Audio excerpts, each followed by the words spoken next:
mora prix avokoa amin'izao ireo entana sy kilalao ilainao amin'ny fetiny krismasy sy ny faran'ny taona. Mora avokoa ny vidin'entana eto amin'ny tranombarotra mora prix. Tranombarotra mora prix eto ampitany Ekara Mahabibo manolotra anao ny vaovao. Ny tranombarotra mini prix ahitana kojakoja rehetra ilaina amin'ny krismasy toy ny kilalao, hazo noely, vatomamy sy ny sisa tsy voatanisa. Tranombarotra mini prix eo ampitany maternité Mahabibo. Tranombarotra mini prix miaraka amintsika mandritra ny fotoana ny fampalalam-baovao.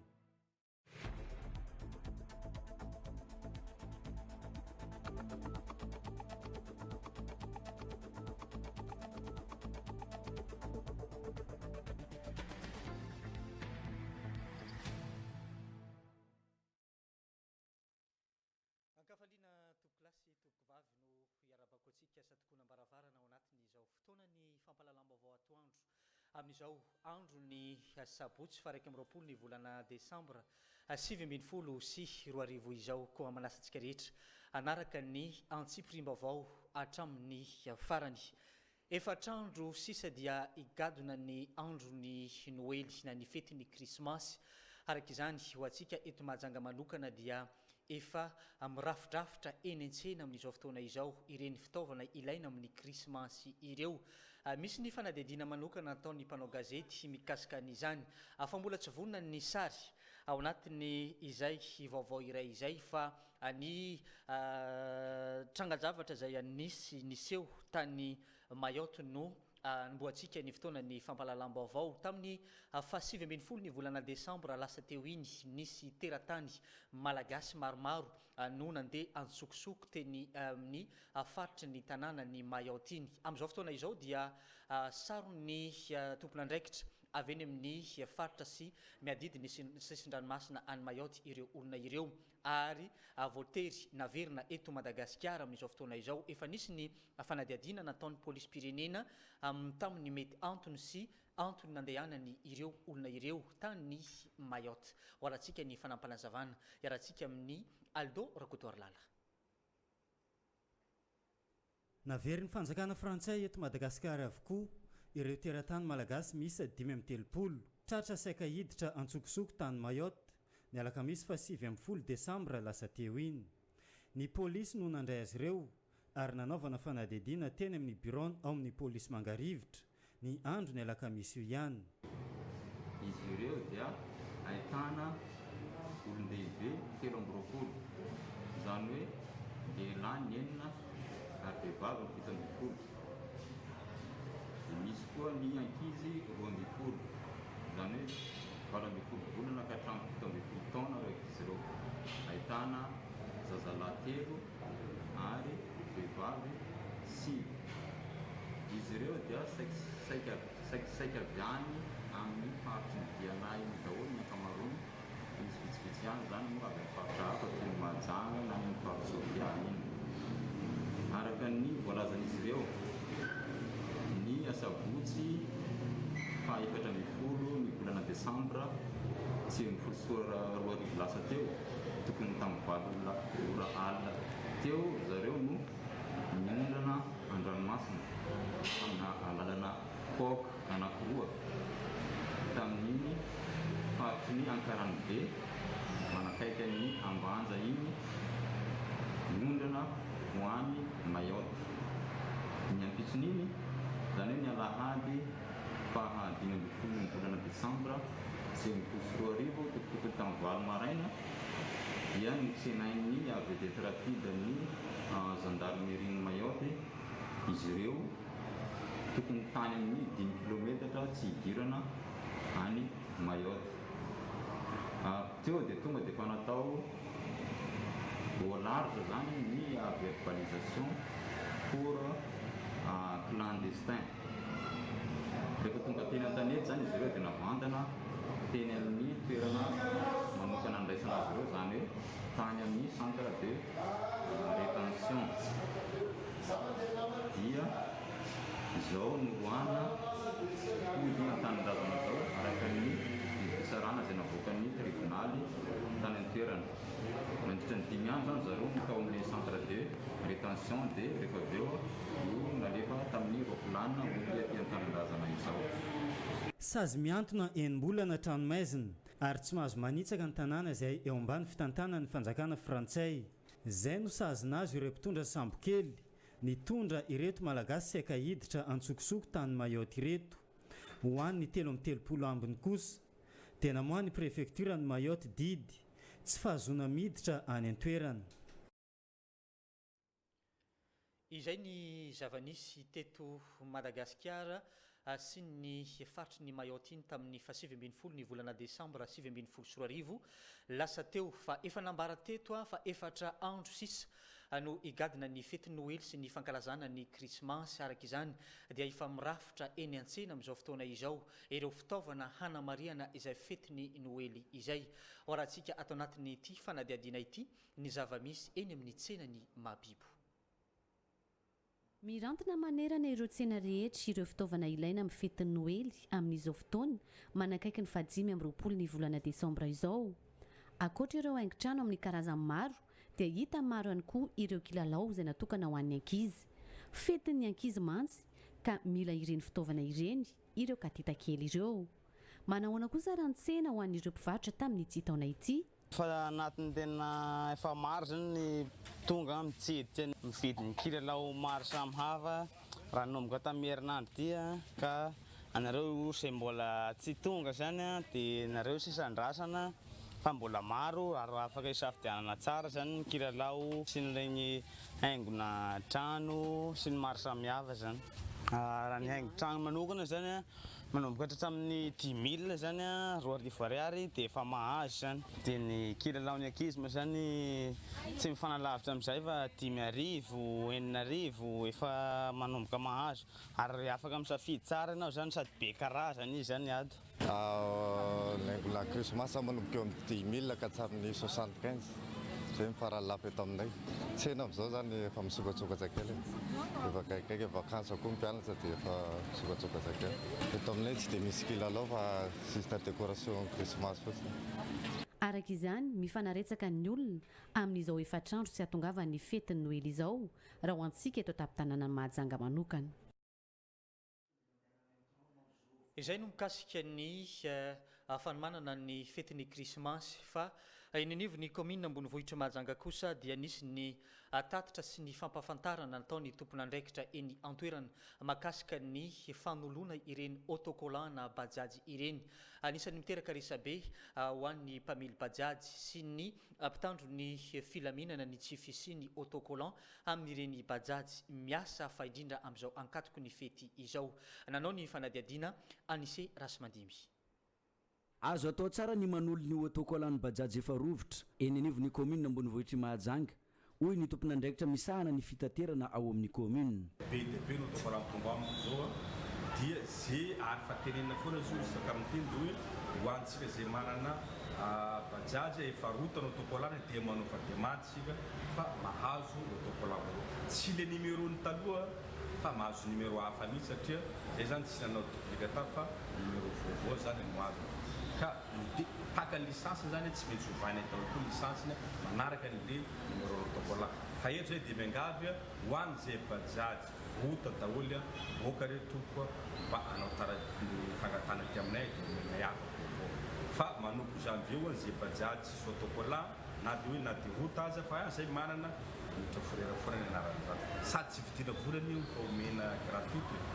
zany maneta fa be dia be kosa tany amin'ny sa mahery angamba ny rota efa nomenay autocollant ary nova fakany licence. Hatreto ve azo fantarina le isan'ireo autocollant fa firy zany voaka? Ny bajajy zany ny autocollant any amin'ny 1700 eo. Zao koa zany ararotiko sao dia gaga atsika satria be dia be zany miteny hoe efa any amin'ny 3000 ny raha tsy le numéro autocollant iny isan'ny bajajy fa amintsika miteny zao zany 1700 quelque eo zany ny bajajy ara-dalàna fa saingy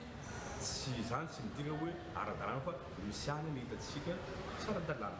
fa amin'ireo zany miafina fa ny be dia be miteny hoe efa any amin'ny 3000 sasany moa mahita le numéro autocollant miteny hoe efa mahery ny 2000 mahery tsy 2000 koa nisan'ny bajajy tsika 2000 mahery fa 2000 lasaka. ny autocollant bajaj ho soloina hafa indray manomboka amin'ny taona vaovao. Fa nisy ihany haiko marika nomena ny police municipale zany hoe isika tokony andraikitra zay mpisava de papereny fa rehefa manana licence izy manana patence izy ara-dalàna aloha ny mandra voan'ny autocollant fa azo savana ihany reo fa rehefa misy andray zany de ara-dalàna fa saingy ny autocollant moa zany tsy hoe satria efa misy ao amin'ny ilany fa ny ilany zany mbola tsy tonga fa mino fa mierinariko te angamba efa tonga zay mipetaka ny raha ka miangavy zany mpitany filaminana rehetra zany mba andaraka zay tomarika zay hoe sy manana licence kosa tokoa oka ara-dalàna reny zay tenatsika fa tsy faitaitsika na tsisy autocollant. Efa tapitra tamin'ny volana novambra tao ny fampidirana bajaj eto Mahajanga ho iatrany ny fanazavana avy amin'ny Nordine tompona andraikitry ny fitaterana ao amin'ny commune Ambonivohitry Mahajanga. Vahiny voalohany raisitsika atao anatin'ny fotoanany fampalalam-baovao amin'izao andron'ny sabotsy izao. Vahiny tompotrano ahitantsika ny sitraka rarin-jatovo sy anisera sy mandimby izy ireo dia misolo tena ny mpiasan'ny RTN hitondra ny fanazavana faraparany amin'ny fanentanana ny poniny Mahajanga tsy ankanavaka amin'ny fanatanterahana ny etsika lekatita spécial Noël izay tanterahana ny 12 ny volana Desambra ho avy izao ao amin'ny atranobe ny kolotsaina no hanatanterahana izay etsika izay miarabanareo aloha tonga soa atao anatin'ny fotoanany fampalalam-baovao. Ny fantaniana voalohany angamba ny ahoana ny fahavononana amin'ny fikarakarana ny lekatita spécial Noël.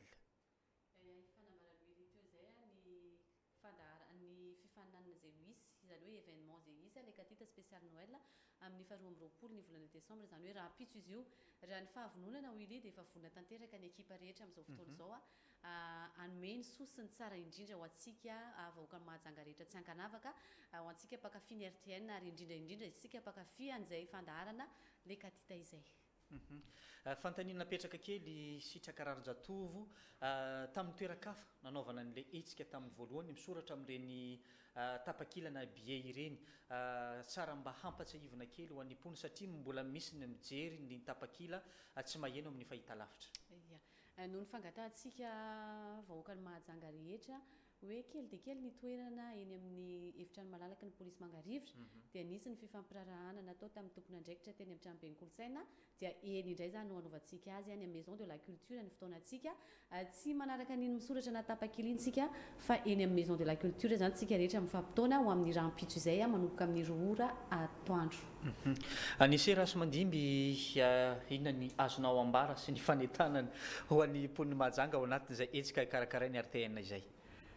Zay indrindra no andraikitra sahanina amin'ity etsika lekatita spécial Noël ity dia ny fanentanana zay sy sitraka zany no ampireventsika amin'ny alalan'ny fanentanana raha amin'ny rahampitso amin'ny 2 ora tolakandro manomboka le izy dia zavatra ambaranay fotsiny dian'izao zany alamino programme alamino mandeha mivavaka atsika ny tapany maraina ny alahady manompo an'Andriamanitra mivavaka atsika ny maraina dia après midi amboary programme zany ao amin'ny tranobe ny kolotsaina ny Mahajanga ny fotoanatsika fa indrindra ianareo ankizy kely zay mijery anay amin'izao fotoana zao ianareo zazakely reo anareo tsaiky reo le fitiavatsika RTN amin'le zanam-pandarana marobe dessin animé zay mama tia dessin animé zay mama jery lekatita isaka ny alarobia tolakandro eto amin'ny telenakay asehontsika antsehatra ry zany ny fakafizanareo an'izay radio telenakay zay amin'ny fotoana io dia mitongava fa efa vonany ekipa ny radio telenakay iaraka amintsika vidim-pidirana tsy lafo ary ivoariary fotsiny aza maneky mihitsy raika izy raha tsy andesin'ny maman mijery lekatita spécial Noël amaray maison de la culture 5000 francs fotsiny dia efa tafijery. Misy ny manontany sitraka ny mosa zany anisan'ny mandrafitra ny RTN inona zany ny misy ve ny etsika ataon'ny groupe kiasy ahoana ny programme ao anatin'izay. Ankoatran'ilay fifaninanana zay rahantsika mahafantatra hoe fifaninanana isan-tsekoly no atao amin'ny fotoana io a misy ihany koa ny fandraisana anjarany kiasy izany hoe amin'ny isan'andro sika dia mifahitalavitra foana mahita an'izay kiasy zay fa ao amin'ny rano-pitso a dia hitantsika mitsehatra izy ireo anafana ny lanonana ihany koa mandritra n'izay hetsika zay tanterahantsika izay ary azadino ihany koa fa misy ny mpanakanto goavana izay miaraka amintsika amin'io a solotena mpanakanto malaza eto an-tampon-tanànany Mahajanga izy io izay andray anjara ihany koa ao anatin'ny fampilalaovana antsika ankizy sy ny mpankafy rehetra ny RTN. Ya amin'ny firy zany ny tena manomboka ny hetsika ao amin'ny maison de la culture? Amin'ny roa ora tolakandro tsy diso dia manomboka ny hetsika rehetra satria ankizy kely no miaraka amintsika amin'ny fotoana io a dia ny andro koa moa fa avaratra raha teo raha tsika malala dia alefantsika loloha zany a ny lanonana dia amin'izay mba tsy alina be ny ray aman-dreny mitondra an'ireny ankizy kely ireny mody a amin'ny ora katroka. Anisy le volana décembre volana ho an'ny ankizy volana ho an'ny ankizy fetin'ny ankizy raha teo mitovitovy amin'ny volana jona foana dia zay indrindra no nisafidianan'ny RTN hoe aleo mba hanao fety miavaka isaka manao fety moka atsika dia anasana ny rehetra ny olon-dehibe ny tena mahazo tombony fa mitindra mitoraka ity ny ankizy kely ho anareo ray aman-dreny zany andeso zanakanareo ampréveo izy ile hoe tsinjaka alohan'ny noely satria tsinjaka alohan'ny bonane foana matetika misy midokambarotra fa ndraiky ty tsinjaka alohan'ny noely vita zay ny goûter de Noël rakizy andao ifety miaraka amin'ny RTN ifety miaraka amin'ireo zazakely jiaby amazoingatsy ndra iboka maison de la culture eto zao fa mahita feny maison de la culture eo amaray dia andao teneno maman zany dia amin'ny fetin'ny RTN io dia misy kilalao marobe ho avy ao kiasy taritony mosa amaray amin'ny rotolakandro tranobe ny kolotsainan'ny Mahajanga misokatra ho antsika amin'ny sarany arivo ariary fetinareo ry zaza fetinareo ry ankizy mitongava daholy aza misy mijanona ny trano mihitsy fa io occasion antsika ahita ny ekipany RTN rehetrarehetra misy le olo ankafizinao reny te hijerany milivantana tongava te hijerany anise mivantana tongava te hita sitraka mivantana mitongava sady mijery kilalao no miala voly miaraka aminay.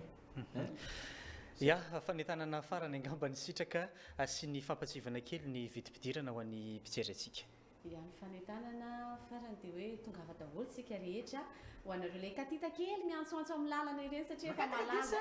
lasa malaza indray terme le katita io amin'ny lalana any misy miantso foana tongava daholo tsika rehetra fa ho avy ihany koa dadabe Noely izara bonbon izara biscuit izara kilalao antsika ankizy kely arivo ariary monja tsara ihany ny manamarika hoe rehefa ankizy kely manomboka mandeha dia efa mandoa arivo ariary na efa lehibe ihany koa ianao dia arivo ariary izany hoe tsy misy fanavahana ny vididirana fa tokana ihany arivo ariary raha ohatra ka mbola tsy nahazo ilay tapakila ianao dia eny amin'ny tranobe ny kolotsaina Raha-Pitso zany mbola misy ny fivarotana an'izay tapakila izay dia miandry antsika rehetra ny ekipany RTN rehetra ihany koa fa vonona ny anome ny sosiny mahafinaritra ho antsika. Raha-Pitso alahady 2020 ny volana Desambra 2024 amin'ny 2 ora tolakandro eny amin'ny tranobe ny kolotsaina ny anaovana izay etsika le katita spécial Noël miaraka amin'ny radio telenaka izay tonga ao ihany koa ny groupe kiasy izay handravaka ny fiarahana ary izy ihany koa ny fiarahana mivantana amin'ny mpiasan'ny RTN ao anatin'izay etsika izay arivo ariary ny fandraisana anjara ho an'ny rehetra isaorana ihany koa ny Seras Mandrimby sy sitraka Ranjatovo nitondra izay fanampanazavana izay.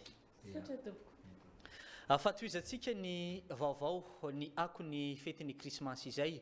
dia mbola mitohy hatrany ny etsika nataon'ny école privée kokonina izay anisan'ny sekoly mampianatra amin'ny fiteny frantsay na ny expression française eto Mahajanga anisan'ny sekoly manana ny maizy azy izy ireo nisy ny goûter de Noël nataon'ny ireo mpianatra sy ny fizarana ny kilalao ho an'ny ireo mpianatra mianatra amin'ity sekoly ity.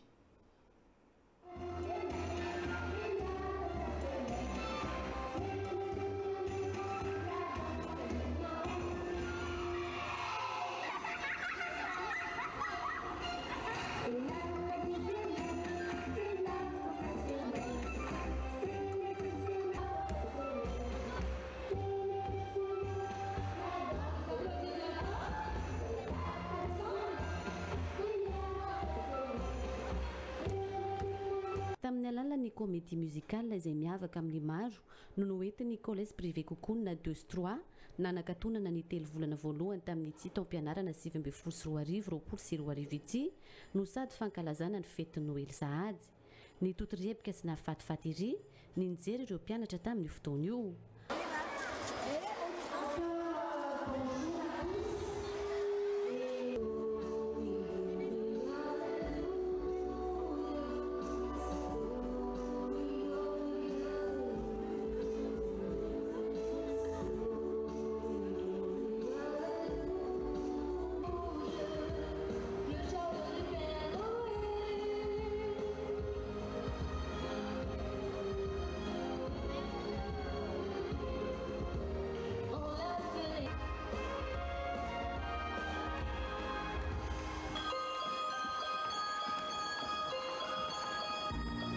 Efa miarabany poniny mazojanga indray izahay atao amin'ny collège privé kokoa.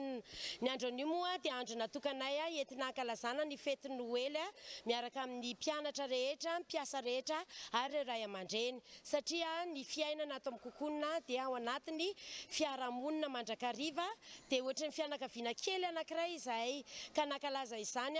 tao anatiny comédie musicale tamin'ity taon'ity. Niavaka izany satria narahanay tamin'ny code couleur hoe blanc et doré izay hitanay fa nampiseho tokoa Manoely ny andro. Ko amin'ity andro anio ity ary izay dia manararoatra miarahaba ny poniny mahajanga ray manontolo tratra izao andro anio izao ary indrindra ho tratra ny fety Noely sy ho taona vaovao dia ho taom-baovao hitondra soa, hitondra fiainam-baovao indray, rivo-baovao antsika rehetra ary ho an'ny sekoly kokoa dia mba ho taona feno fahombiazana ho amin'ny mpianatra tsirairay avy sy fahombiazana ho an'ny ezaka izay ataon'ny mpampianatra. Privé kokoa 2-3 no nanatanteraka hetsika miavaka tahaka izao ary mahafapo ireo ray aman-dreny hatrany izany. Ma fille, je l'ai trouvée très évoluée. Elle a beaucoup grandi et elle fait des gros efforts, elle travaille bien à l'école et j'espère que ça va continuer et qu'elle va rester à Cocoon parce que je pense que c'est une très bonne école. Araka izany mivoatra tokoa ireo mpianatra mandrato fianarana ato, tsara ihany koa ny vokatra na dia vao 3 volana monja azy. Taona vaovao izay nanaovanay ny fianarana tao anatin'ny trimestre izy ity satria hatramin'izay dia ao anatin'ny période ny fomba fiasan'ny kokoa. Mafimafy ho an'ny ankizy ihany miatrika an'ilay izy izay somary lava ho an'izy ireo izay zatra hoe nanapaka an'ilay trimestre tao anaty période roa. Na izany izany nefa hitanay ny ezaka izay nataon'ny zareo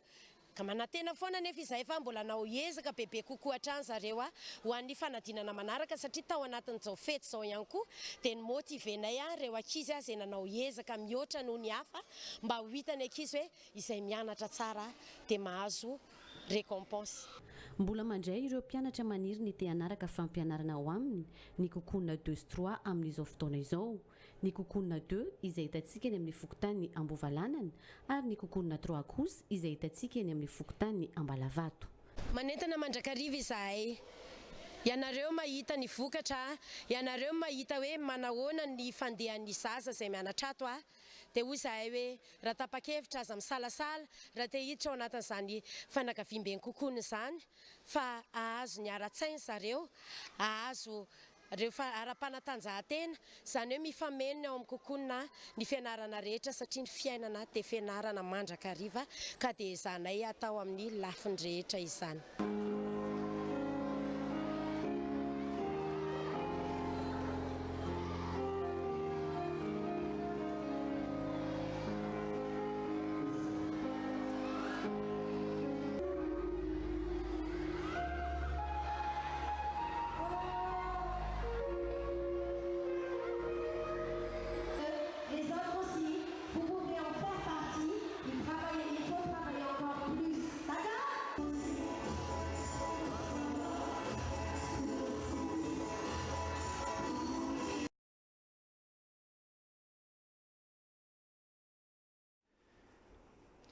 Izay ny hetsika nataon'ny mpianatra ao amin'ny école privée kokoa eto an-tampon-tanàna ny Mahajanga.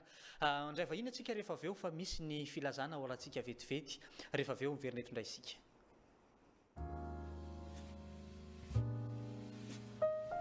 Filazana manjo amin'ny finoana ny fanantenana ny Kristy eny amin'ny rahony lanitra no ampandrenesanay anareo fa ny ava malalanay randrianjanaka Marie Florence dima amaneny dia nodimandry ny zoma 20 Desambra 2020 teo amin'ny 12 taonany manao ny filazana ny vadiny sy ny zanany rehetra ny razana dia retatory ao an-tranony ao amin'ny fokotany Mavoky Avaratra eny amin'ny Jiramambo Boboka lo 107-2-284 ity nosolo ny fampandrenesana ho an'ny rehetra izay tsy tratrantso noho ny afenondrano be loatra.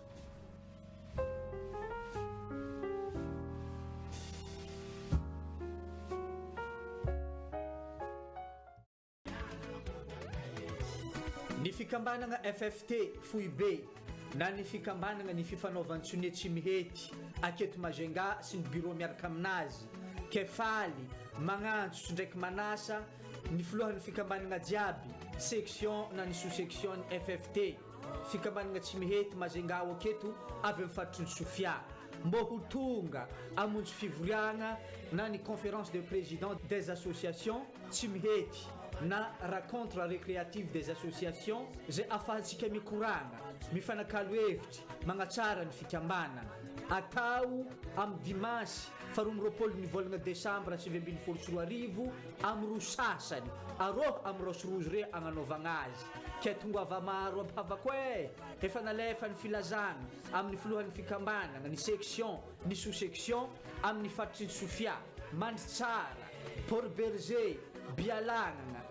Fandriagna Avaratra ndraiky Antsuy tongava amin'ny Rose Rouge amin'ny 12 Desambra amin'ny roa sasany ny agnanaovagna azy ke tongava maro ampavako fô raha goalahany koragnitsika kao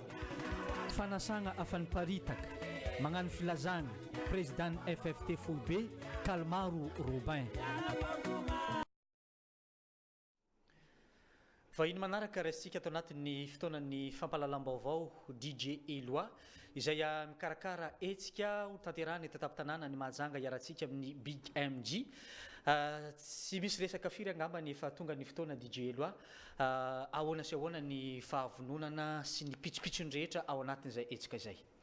Ya miarabanao Willy miaraba koa tsika rehetra natokantrano fa ny ankarateo moa zay tamaly ny fanomanana zany sisa tavela satria ny androany le programme atsika ho anareo zay pakafiany zay BKMG zay satria antena moa niantso amin'ny BKMG teo tamin'ny raika amin'ny folo atoandro teo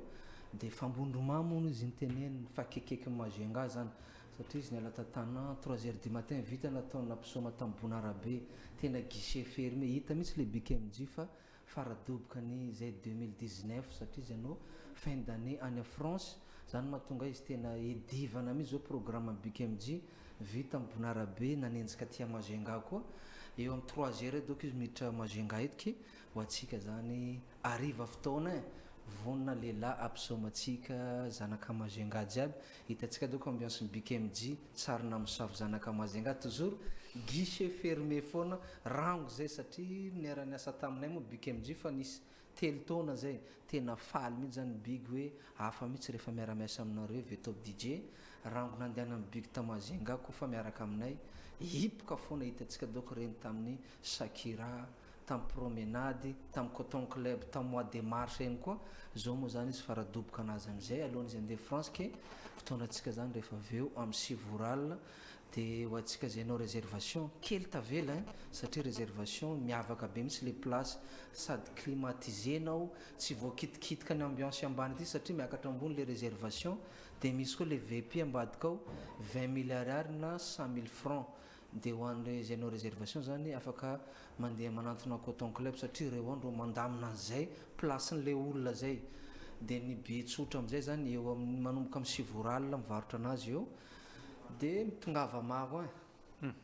ya ankoatran'izay maro ny raha hafantarana ny BKMG ho hita avokoa ve ireo hira ireo ya ny BKMG zara tena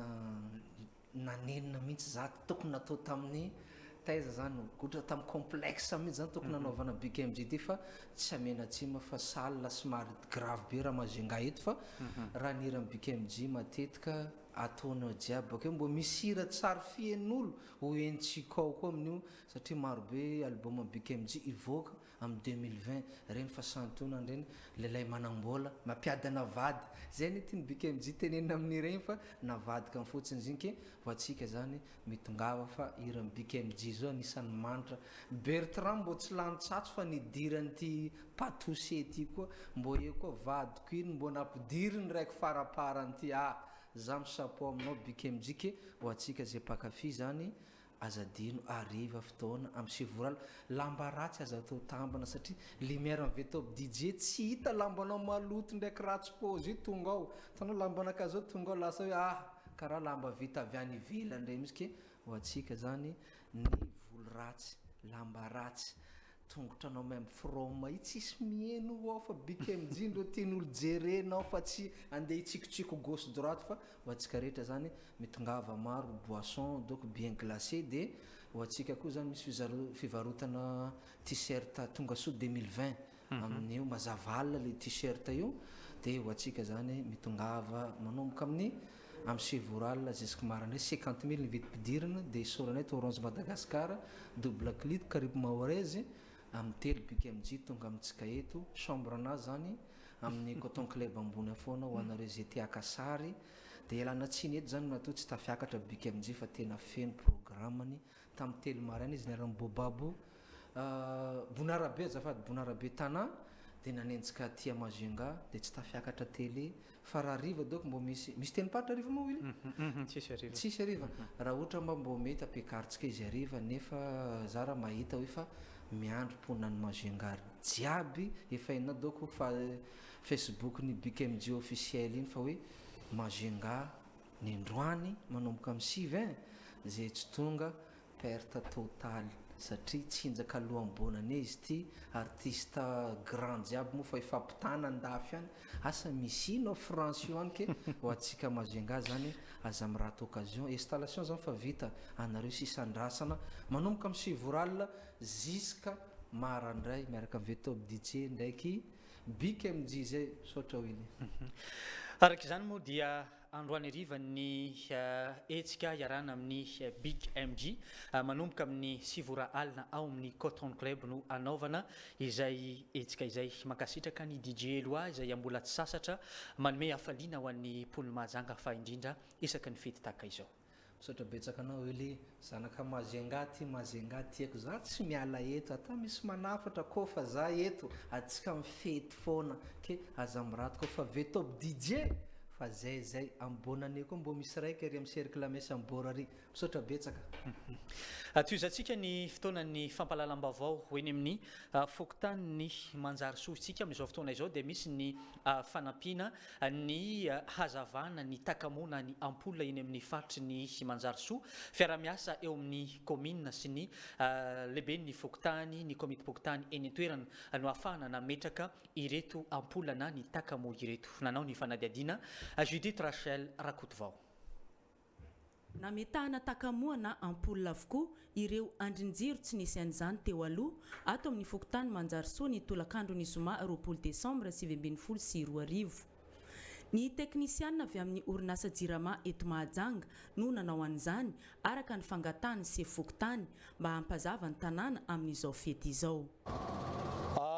tonga ny fety tia eto dia isorana manokana ny tale jirama sy mpiara-miasa amin'ny rehetra tsy fantako na lijery manokana amin'ny fokotany manjary soa isaka zay mangataka dia ekeny avokoa ny fangatahanay noho ny fahazavan'ny tanàna ary isorana manokana no izay ezaka sy fiara-miasa matotra zay eto moa za dia misy hafa napetrako amin'ny zareo amin'ny miandraikitra ny tanàna Mahajanga dia jere voalohany jeron'ny tanàna Majunga fa io sady mampisedrika ny tanàna Mahajanga eo ihany koa ny mahafampianany resaka tsy fandriampahalemana eto amin'ny tanànany Mahajanga koa dia entanina tsika rehetra samy miara entana anazava tanantsika miandro fety zao mba ahafahany rehetrarehetra ampiena ny fanaovan'olona ratsy eto amin'ity fokotany manjary soty na ny fokotany rehetra ato tapin-tanàna Mahajanga anisan'ny teraka lozam-pifamoivoizana atao anatin'ny fokotany manjary soa ny tsy fanajana an'ireo takelaka famantarana hisy ary ny fanatsarana azy ireo amin'ny taona vaovao 2024. Vao miandoha taona vaovao io dia miova tanteraka ny lafy famovisana eto an-tampon-tanàna Manjarisoa ary irina fa zareo amin'ny commune no amoaka io resaka panneau de signalisation io miaraka amin'ireo mpiara-miasa aminy sy ireo mpiara-mombona antoka aminy afahana mametraka zany panneau de signalisation zany afahany mba hampiatra lalàna mazava sy mahitsy mikasika famovisana ato an-tampon-tanàna Mahajanga. Eto dia afatra apetraka andreo manana fiarakodia rehetra aoka atsika samy anaraka ny lamina voalohany amin'izany isika ponina eto Manjarisoa. Mitaky fandraisana andraikitra avy amin'ny sefo fokotany sy ny tompony andraikitra eo anivon'ny fokotany ary ny ponina ny fanatsarana. Mandroso ny fokotany rehefa misy ny fiara-miasa. Vahiny manaraka raisitsika eto anatin'ny fotoanany fampahalalam-baovao vahiny izay efa tsy izovinany maro mpanakanto manana maizy azy fa indrindra ny resaka salegy no nafantarany poniny Mahajanga izay mpanakanto izay dain-rotsaka mbola en forme tsara raha ny fahitana azy eto ihany koa ny mpanakanto avy any ivelany Madagasikara avy any Mayotte latéral izay anisany migadona anisany ihany koa fantatra eo amin'izay tontolony kanto izay sady manao etsika eto Madagasikara no manao etsika any ivelany Madagasikara. Miarahaba anareo tonga soa ato anatin'ny fotoanany fampahalalam-baovao. Miarahaba anao zandrinay Eli, miarahaba latéral, miarahaba ny vahoakany Mahajanga tsy vaky volo tapitra ny dain-rotsaka. Tonga eto dain-rotsaka eto ihany koa latéral izay avy any amin'ny Mayotte any, inona zany no tena naharesy lahatra anareo roa mba hiaraka hanome ny ambiance ho an'ny poniny Mahajanga? Misaotra betsaka amin'ilay fanontaniana tiako be zay satria mitompo tanàna tsy malembahiny ny vahiny koa mandondogno avy amin'ny tanàna. Ataoko elany niarahanay ndraiky ary latéral io nanomboka tany amin'ny 99 dia nisy mariage namagna koa moa taty tonga taty karaha olona andeha parc clandestin fo andehanana Madagasikara anefa eto moa maro ny zanatany avy any amin'ny nosy mirahavavy Mayotte Madagasikara ataoko hoe any amin'ny 20% na 15% poniny amintsika eto mahay ino vakoka migodro zay satria reo miteny gasy koa dia nagnino matsika raha mba hiaraka zokobedin zaho afa ta Mahajanga zay raha andeha any Mahajanga dia tsy misy topo tanàna resy lahatra za karaha tsy hoe karaha vahiny zay amin'ny tanàna fa miaraka aminao zay basy topo tanàna ino raha ataontsika titre basy ataontsika faradoboko 2019 fagnamezam-beloman'ny taogno dika zany fety alohan'ny fety ka zay indrindra raha salegy sy ny mogodro zay tsy magnambara vava tsy magnambara koragna fa zay tompiny ary mifamatra zegny mifamatra andambanagna midogno tsy hovoaky tonga avy ariva amin'ny vatobe fa mahita zay fo raha tiako volagny fa ny dianay eto hagnamafy hoe zay efa eto tsisy osikosiko tsisy vandivandy fa dia niboaka amin'ny babanay ary Mahajanga tsy mbola nagnadiso fa nentenagna Mahajanga nitarika dain-rotsaka ary matoa hiaraka amin'ny latéral zany olo mitovy saranga haiko fa tsy nagnadiso fagnantenagna fa ny marigny tsy miaraka amin'ny ratsy ataoko ny mpangalatra tsy araka amin'ny pastera ataoko fa miteny tsotra kely zay matoa zay niaraka mitovy fomba fijery fomba firesaka zay ngamba ny tiagna atao ny afatrafitra elo ana fotsiny arivantsika amin'ny vatobe ambiance miaraka amin'ny latéral et dain-rotsaka et latéral raha mitofo zay ambiance jusqu'à marandray masoandro mody dain-rotsaka tsara ndraiky miala 3h du matin 2h du matin zay tsy miala lehilahy satria la musique tiako agnatiko ato fa ho anareo zay pakafy dia magnentana anareo ary ambarako reo jirany ambadimbadika ao ery ambalavola ery quartier jiaby ndeso tsaiky reo ty ambiasy mboaba hono ty aia tsika mahore jiaby aia tsika komoria jiaby aia amin'izay tsy mety jiaby avy aneo baka antsakabary agny antsoy eo koa ny mpiampiany zanataniky Mahajanga zay hainay misoma ny matoe hainay misoma ny tsaiky hainay misoma Antandroy hainay misoma Betsileo hainay misoma Zalatany hainay Madagasikara Gasia. Latéral, vous pouvez parler en français ou en malgache si vous voulez. Aiza no anaovana ny etsika ahoana ny endrikendrika ny ambiance? En tout cas, avant tout, merci d'un amarozandraha fa volagniny zana jiaby fa nataony donc raha volagniko be za mambarareo antimahory navy vakansy mazanga niany à partir ny 21h zay fankatsojy amin'ny vato be la piscine ao reo io migodro miariko any salegy io mafana io karaha volamba io avant Noël io réchauffement raha 21h pakalobo donc koulanaha regny kolatsinaha regny oronaha regny mambara reotsinaha regny ambaniany niany ty atsika fankatsojy amin'ny vatobe io kolotsy tonga hasara ndika o reo kijavo tegna voanio matavy en vodiny voanio donc il faut être sur place pour savoir ce qui se passe vidipidirana ohatrina ny vidipidirana vidipidirana donc derombalombalano 10 000 ariary 10 000 ray aligny ariary 50 000 francs ya izay ary raha rivany fotoanantsika miaraka amin'ny dain rotsaka izay anisan'ny ahafantarana anazy ny gadina salegy eto Madagasikara na ivelany Madagasikara eto ihany koa lateraly izay afantatratsika amin'izay miangaly izay resaka migodro izay ifangaro ao ny kolotsaina roa samihafa izay afaka tambatra ao anatin'ny ambiance isaorana ihany koa ianareo izay manaiky ny vahiny eto amin'ny fahitalavitra sy ny vaovao misy avitra hely fo zany zay moa fa teto tamin'ny volagna fa maromaro lasa zay zay tondra sonorisation ninay ataoko fanafapolo mbola sonorisation dain rotsaka nientintsika ao sonorisation kakalahy ny agnarany fa tsy dain rotsaka fa fabrication dain rotsaka io sono matimax fa feon'io tsy matimax donc nafapolo taloha mbola sonorisation desitsika taty taloha iny nisy mantsika ariva ataoko fa hoafapotsika misaotra anao nampiatragno nisaotra anareo natry zay hatramin'ny fara rendez-vous ce soir vato be la piscine veloma izy karaha zay donc za mambarany ty mahory tourninay safa ty manany kawawa mandeha maillot egny ro gasy avy au maximum donc tournay nianty zana avy eto za mambarany ty mahory navy amin'ny vacances havy sur place en Vatobe zay visoma migodro io iharondriky namany salegy donc rendez-vous Vatobe ya isaorana anareo efa vita moa ny fisaorana teo fa toizantsika ny fotoanan'ny fampahalalam-baovao amin'izao atoandro izao mankalaza ny fa enimpolo taona nisiny ny OGM eto Madagasikara sy eto Tapitanana ny Mahajanga amin'izao fotoana izao maro ny hetsika izay no tanterahana teto Mahajanga tao anatin'izany ny fampafantarana mikasika nyity OGM ity sy ny fampafantarana ihany koa ny dingana ny lalovana sy ny toerana misy azy amin'izao fotoana izao nanaraka akaiky ny zavanisy Judith Rachel Rakotovao. Ny OGM, Organisation Interentreprise de Mahajanga, no hôpitaly miahin'ny mpiasa sy ny ankohonany voalohany nijoro teto Mahajanga. Feno enimpolo taona izao no niorenany. Hetsika lehibe no nanamariana an'izany ny zoma 20 Desambra maraina teto amin'ny annexe OGM Ampasika. Ya nisan'ny tanjona moa araka le voalazako teo dia tsy maintsy ny fanatsarana foana an'izay fisaboana zay ary izay moa anisany hoe zava-dehibe izay apetraka eo aminay conseil de gestion dia ny politique générale izay fampandehanana an'ity OGM ty ka amin'izao fotoana zao dia efa misy ny eritreretina lavitrezaka araka le voalazako teo aloha hoe ny eritreretina nametrahana ny radio numérique atao amin'ny OGM satria ny antony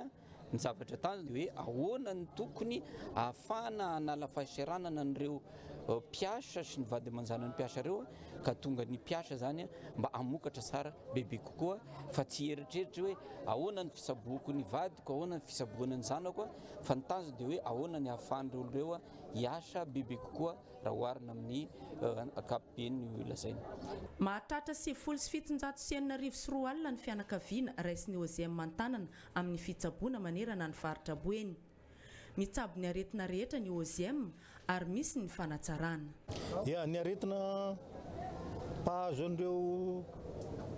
mpiasa sy ny vady aman-janaka ny mpiasa dia aretina izay mpahazo ny zanak'olombelona andavanandro. Ary izay indrindra no nahatonga anay hoe mba tsy ho sahirana izy ireo naka an'ireo spesialista isan-karazany izay hita miseho eo amin'ny aretina araka ny statistika hitanay dia ny spesialista cardiologue, spesialista neurologue, spécialiste ORL ophtalmo, spécialiste pédiatrie ary spécialiste ny gynécologue. Niezaka koa zay mba tsy ampiala vola ho azy ireo dia namatsy fitaovana isan-karazany na eo amin'ny fanaovana ny analyse aza ohatra ny labo na ny échographie zay anananay ka nieritreritra koa izay satria ny vady aman-janaka dia tsy maintsy isy iteraka isy bevoka dia zay nanokafanay ny service maternité.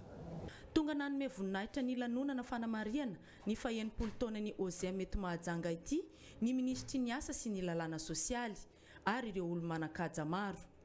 Manampy ny mpiasa ahavita ny asany araka ny tokony ho izy ny fiahiana ara-pahasalamana izy ireo. Ny ministera ny asa dia miezaka amin'ny fampiofanana sy ny orientation amin'ny asa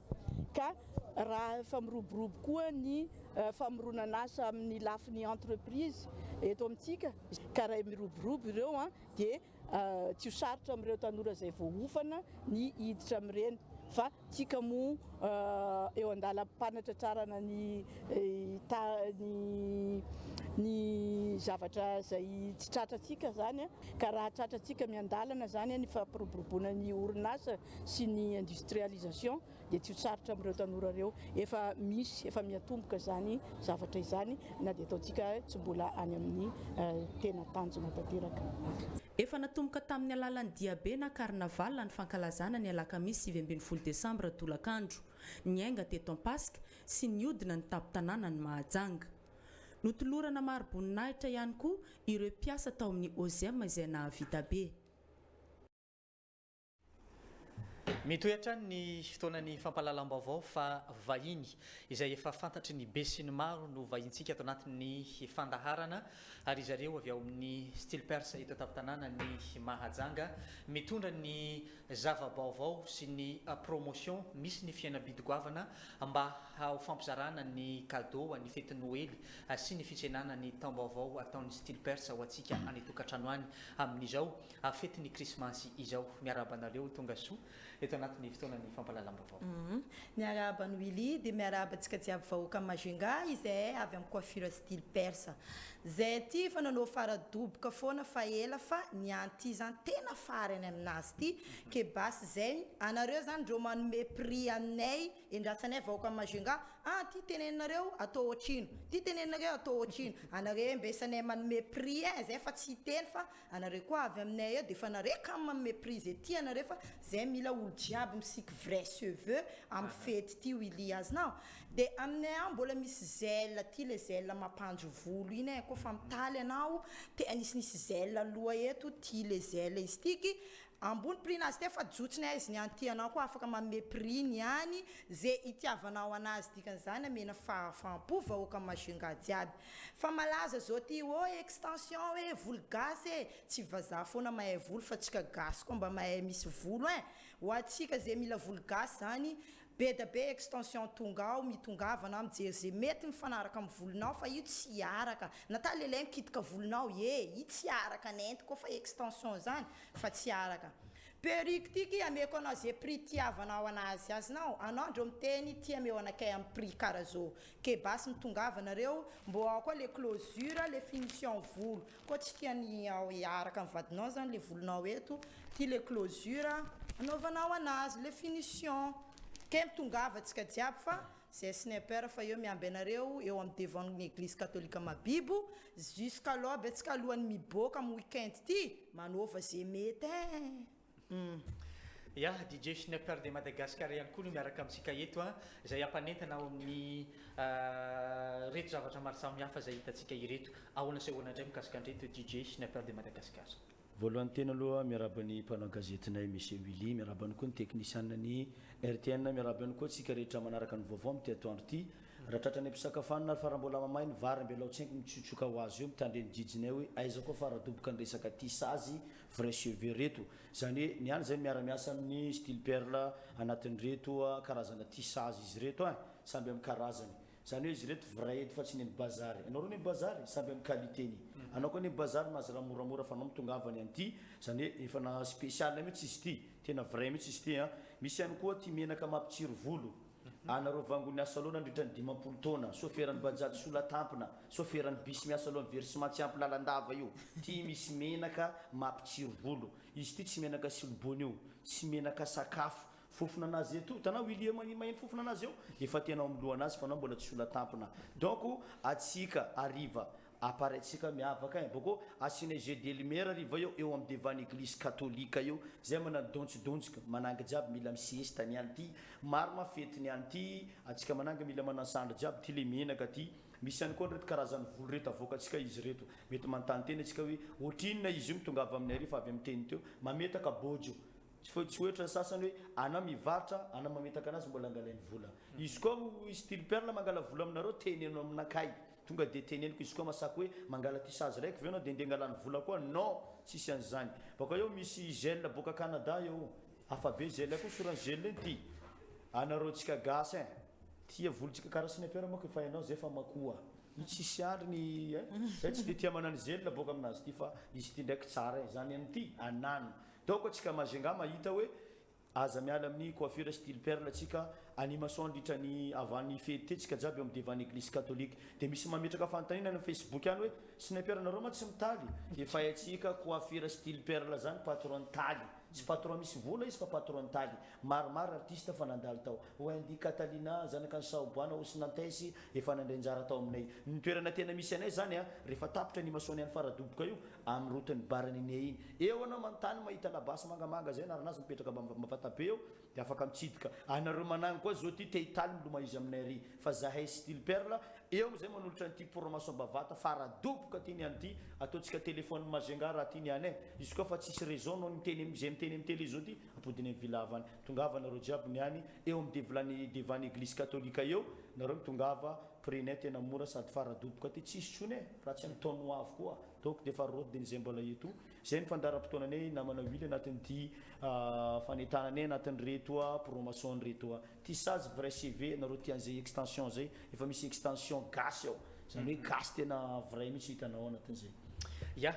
meko segondra vitsivitsy angambany anao satria efa tapitra ny fotoanatsika ny ampatsiahivana hoe amin'ny firy no efa afaka manjifa ny mponina aiza tsara ny toerana misy any andreo ya zay zany manomboka maraina fa teo jusqu'à riva any amin'ny valo na amin'ny sivy any arakaraka an'izay client avy eo zany mandray zay na amin'ny firy eo amin'ny standiny jorda misy mpivarotra CD zay eo de eo zay ny ahitanareo anay misy jeu de lumière eo tonga de tazanareo coiffure style perse mametaka gratuit alohany anao mandeha miboaka riva jirany anao mitongava eo apetaka anay gratuit sanjina fa vita jiaby anao fa pare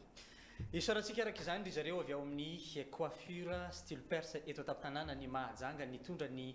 tsara ho fantatra ary nampahafantatra ihany koa ny fiainam-bidy sy ny fanomezana ny cadeau de Noël ho an'ny mponiny Mahajanga ankatoko ny fitsenantsika ny fety ny Christmas izay miara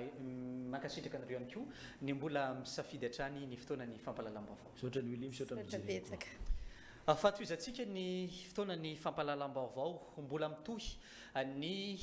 fanampiana ny mpiaramonina nataony Andriamatoa Afakandro Christian izay amin'ny mitarika ny fikambanana anjara aty amin'izao fotoana izao efa maro anisan'ny vovon-drano misy rano fisotro madio izay efa natsangana sy naorona teto an-tapin-tanàna ny Mahajanga ihany koa ny sekoly ny biblioteka izay efa natsangana ihany koa teto amintsika nanambara izy tao anatin'ny fitokanana ny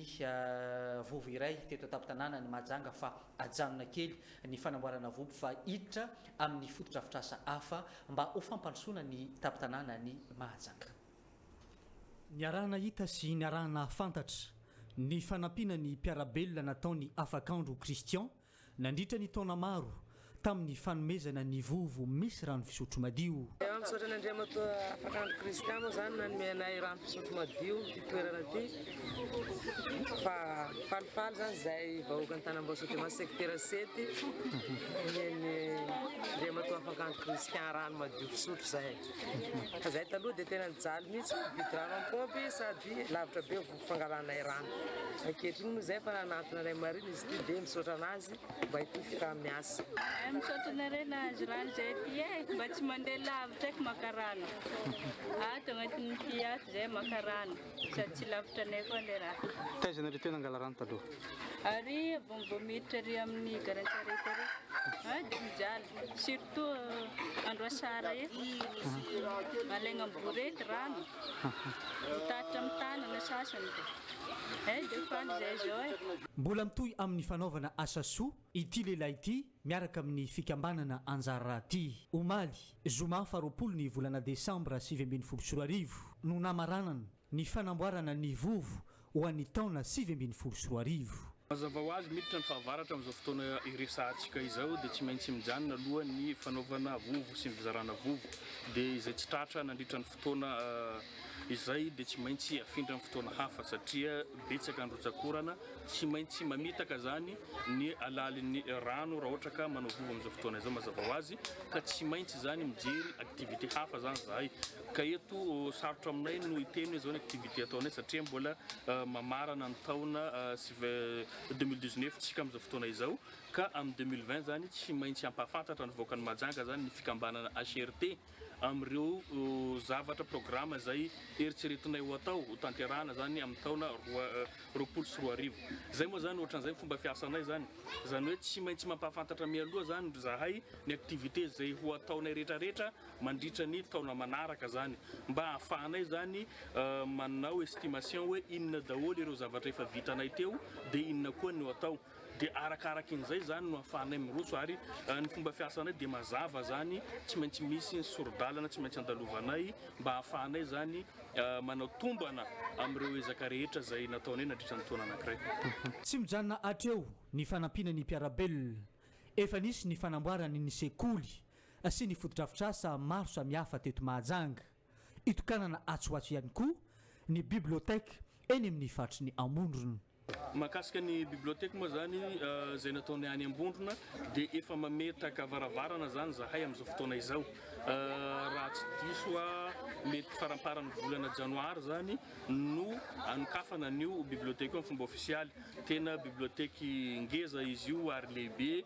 sady hisy ny cybercafé ao anatin'izany izy koa ny karazana fialamboly maro isan-karazany ho an'ny mpianatra ao amin'ny université izy io sy ny vahoakany Ambondrona tsy ankanavaka indrindrandrindra moa ny vahoakany Mahajanga rehetrarehetra satria be dia be ny activité zao ataonay eo mba ahafahana zany mametraka karazana hoe balizy satria be dia be ny zavatra miova zany amin'ny fiarahamonina misy antsika dia ny fikambanana efa manana olona manana traikefa amin'izany mba ahafahana zany miteza n'ireo tanovantsika reo ny fifanampiana eo amin'ny samy mpiarabelona ny fanomezan-tanana ny fifampiresahana ho amin'ny fampandrosoana ny fampandrosoana ny faritra Boeny sy ny Mahajanga no tanjona ho an'ny fikambanana anjara ty raha ny voalazany Afakandro Kristian zay zany dia miezaka mizara fotokevitra hoe aleo miasa aleo miezaka tsy miandry tantana na miandry miankindava amin'ny fitondram-panjakana satria iaraha mahalala ny fanjakana sahirana amin'izao fotoana zay fampiresantsika izao zany hoe tsy havita hijery antsika reo fa tsy maintsy anjara antsika no miezaka antsika manao dia anjara amin'ny fanjakana angambany manampy tsy ho avela andaly fotsiny ihany koa ny fankalazana ny fety Noely sy ny fitsenana ny taom-baovao ho an'ny fikambanana anjara ty ary mitohy hatrany ny fananganana fotodrafitrasa sy ny fifanampiana eo amin'ny fampandrosoana arabany vahoaka kristianina rehetrarehetra tsy ankanavaka eto an-tampon-tanàna Mahajanga zay mankalaza ny fetin'ny krismasy amin'izao fotoana izao ary koa ma tsy ho ela koa ho tonga koa ma ny taom-baovao dia tsy fa efa misy hetsika zany no mananay amin'ity krismasy reto satria ny HRT moa mazava ho azy dia fikambanana mahaleo tena izay tsy miandany amin'ny resaka ara-pinoana sy ara-piaviana mazava ho azy tsy maintsy misy zany ny fanolorana hetsika ataonay ho an'ireo mpanaradia ny fikambanana HRT kristianina tsy maintsy misy ny vatomamy zaraina amin'izy ireo ny fikambanana HRT zany dia natao any rehetra ary ny filamatra anay dia mazava hoe ny fahasamihafana no arena ho antsika eto Mahajanga. Zany hoe ny olona rehetrarehetra zany afaka mikambanao ary raisinay ampelantanandroa mba ahafana manova ny tantara, manova ny fiarahamoninantsika, manatsara ny ho avy ny taranaka antsika rehetrarehetra. Anjara koa satria rehefa mandray anjara zany ny asa anankiray mazava ho azy tsy maintsy handrina ny zavatra io.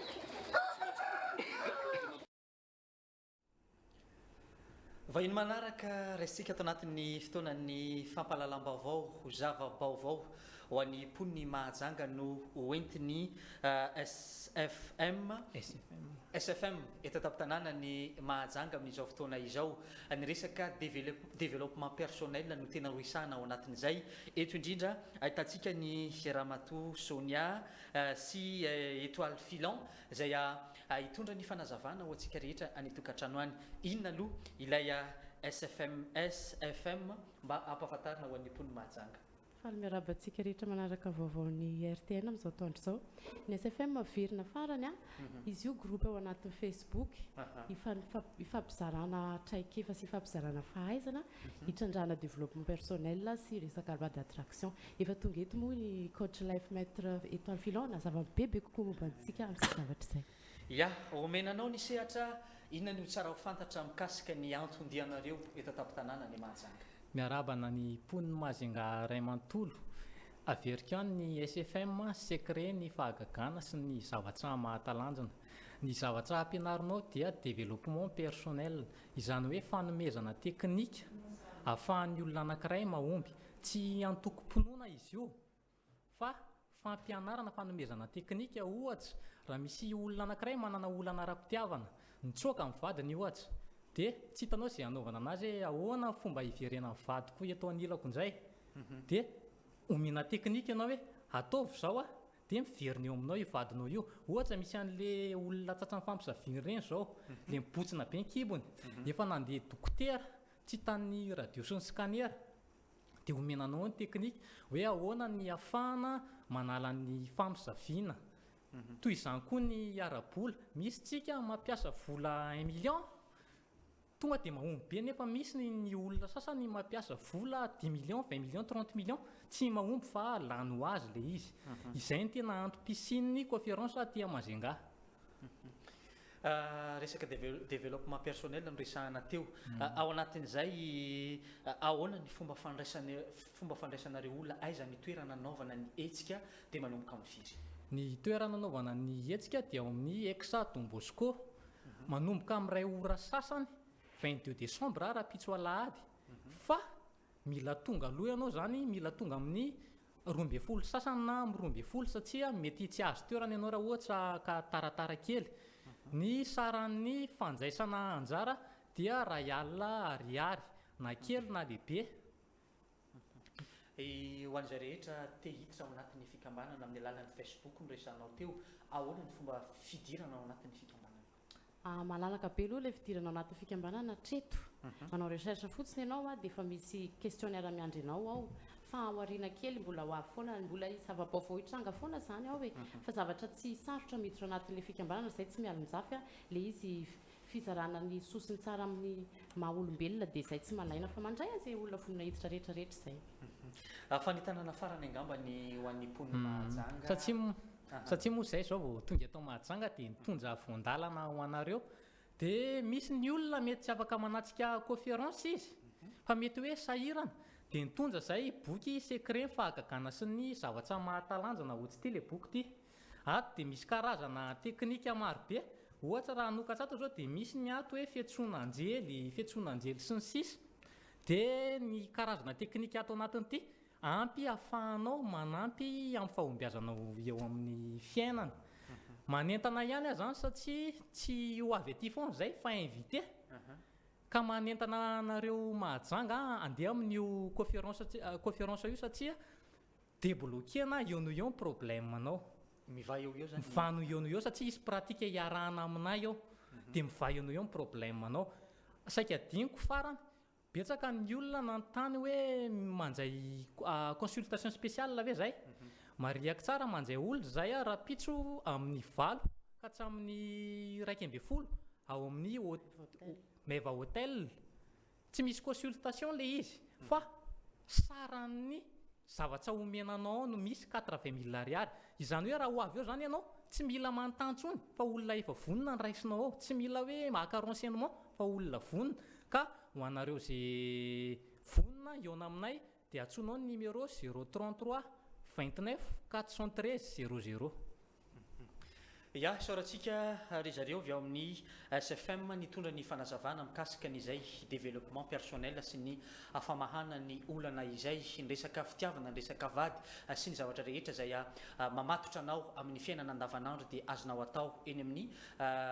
toerana izay hanaovana ity hetsika ity. Mbola makasitraka anareo ihany koa misafidy hatrany ny fotoana ny fampalalam-baovao eto amin'ny RTN. Atoizantsika ny vaovao fa misy ny filazana ao ambadika ao ho arahantsika vetivety rehefa avy eo miverina eto indray izahay manohy ny fotoana ny fampalalam-baovao.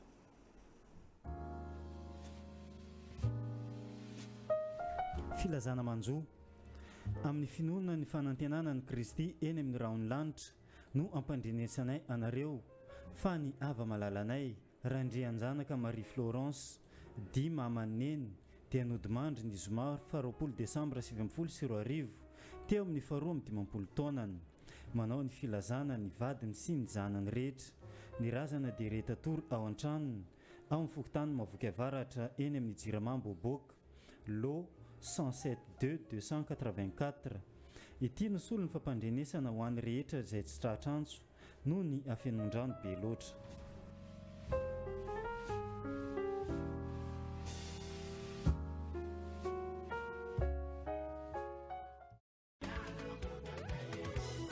Ny fikambanana FFT FUIB na ny fikambanana ny fifanaovan-tsone tsy mihety aketo Majunga sy ny bureau miaraka aminazy kefaly magnantso ndraiky manasa ny filohan'ny fikambanana jiaby section na ny sous-section FFT fikambanana tsy mihety Majunga aketo avy amin'ny faritry ny Sofia mbo ho tonga amonjy fivoriana na ny conférence de président des associations tsy mihety na rencontre récréative des associations zay afahantsika mikorana mifanakalo hevitry magnatsara ny fikambanana atao amin'ny dimansy 12 Desambra 2024 amin'ny roa sasany aroa amin'ny Rose re agnanaovagna azy ke tongava maro ampavako efa nalefa ny filazana amin'ny filohan'ny fikambanana ny section ny sous-section amin'ny faritry ny Sofia Manditsara Port Berger Bialagnana Fandriagna Avaratra ndraiky Ansui tongava amin'ny Rose Rouge amin'ny 12 Desambra amin'ny roa sasany ny agnanaovagna azy ke tongava maro ampavako fô raha boalahany koragnitsika kao fanasagna afaniparitaka magnano filazana président FFT FUIB Kalmaro Robin. Ny tontolo ny anjery manontolo na ny université tsy miankina ISSTM eto an-tampon-tanàna ny Mahajanga ity université tsy miankina iray ity anisan'ny sekoly manana trakefa sy manana ny maizy azy amin'ny fomba fampianarana. Ny 20 ny volana Desambra lasa teo iny nisy ny hetsika nataon'izy ireo teny amin'ny toerana parc Resort eto an-tampon-tanàna ny Mahajanga no nanaovana ny hetsika tonga teny ny antoerana ny mpianatra sy ireo mpampianatra tao anatin'izay hetsika izay. Tsy diso anjara tamin'ny famoahana andiana mpianatra fahaenina mitondra ny anarana mendrika ny avy ao anivon'ny ISSTM na ny Institut supérieur des sciences et technologies de Mahajanga sampam-pianarana iray avy ao anivon'ny université ny Mahajanga. Ireto mpianatra ireto izay nianatra nandritra ny 3 taona tao amin'ny ISSTM. Miisa eo amin'ny 570 eo ny isan'izy ireo dia misy ny parcours génie informatique, misy ny parcours génie thermique, misy ny parcours génie civil ary ny génie électrique. Ireo mpianatra izay mivoaka avy ato amin'ny SSTM reo dia mpianatra nanaraka ny fiofanana nandritra ny 3 taona ka nahazo ny licence professionnelle. Ireo mpianatra reo dia mpianatra ny fanina mba afaka hamorona asa ho an'ny tenany indrindra afaka miasa ihany koa amin'ny fanjakana. afaka ihany koa manohy ny fianarany mankany amin'ny master raha ohatra ka mbola vonona ho amin'izay izy. Izay ihany tena tombony lehibe amin'ireo mpianatra ireo. Ary ity andihany mendrika ity dia anisany manana chance kokoa satria ny andihany zoky rehetrarehetra voatery ny findrana no fianarana any amin'ny université Rahavavy raha ohatra ka mbola no fianarana satria tsy mbola nisy master teto amin'ny ISSTM ato anatin'ny université ny Mahajanga. Fa manomboka amin'ny taom-pianarana 720 io dia hisokatra ny master eo anivon'ny ISSTM dia afaka manohy avy hatrany ny fianarany ao amin'io ISSTM io zany ireto mpianatra izay vao nivoaka reto ho an'izay nisafidy ny hanohy fianarana hatrany amin'izany master izany. Nisy tamin'ireo mpianatra ireo no nahazo ny naoty mendrika indrindra. Ankoatra ny mahatsara ny fampianarana ao amin'ny SSTM izay tsy soviana maro dia nisy ihany koa ny ezaka natao. Ny ao aminay zao zany misy ny atao hoe mention. Dia izay zany ao anatin'ny mention STGC izay halavana amin'ny hoe sciences et technologie des génies civils. Dia ny mention mizarazara au parcours.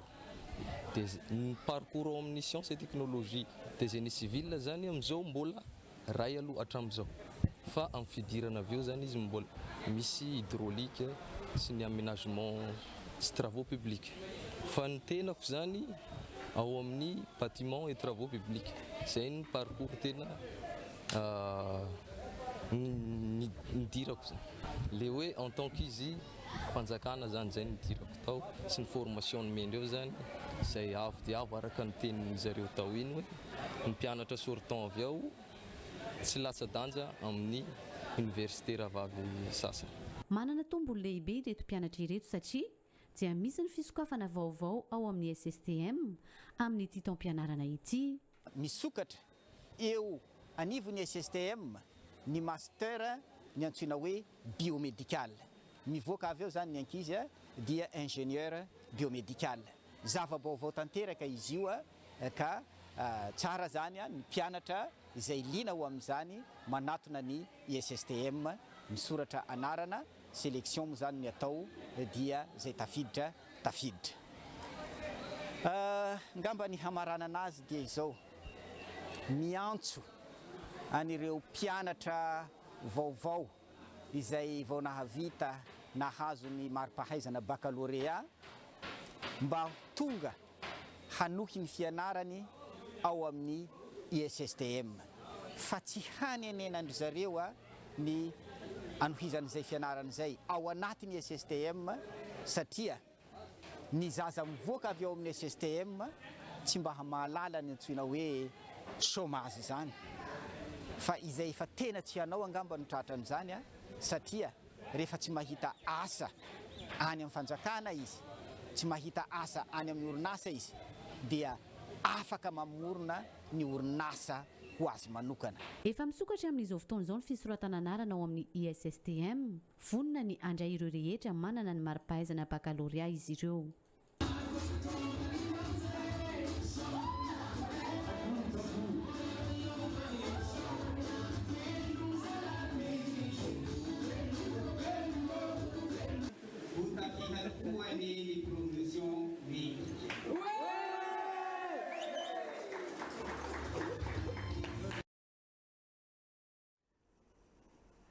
Izay no mikasika an'iny fa vahiny manaraka raha izintsika ato anatin'ny fotoanany fampalalam-baovao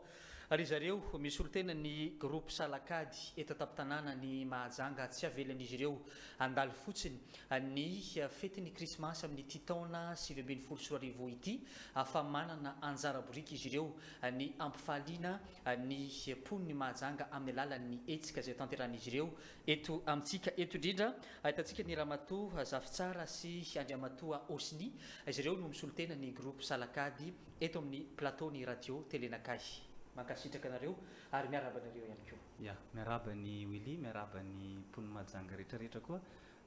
manaraka an'izao fampahalalam-baovao eto amin'ny RTN.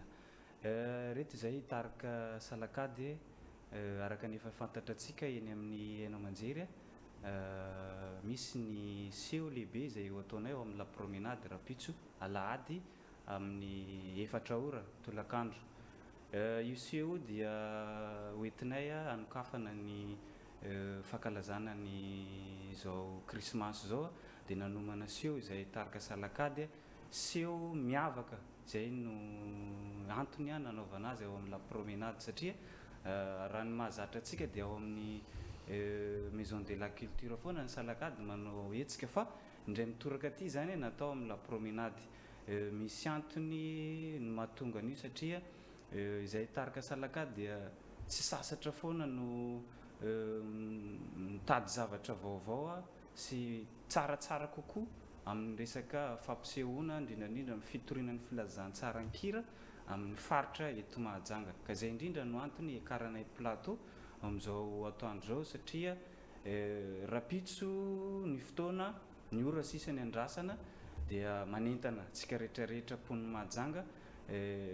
ho tonga Rapitso amin'ny 4 io ao amin'ny la promenade na ny mbola nahazo na ny fanahazo be na izay mbola tsy nahazo be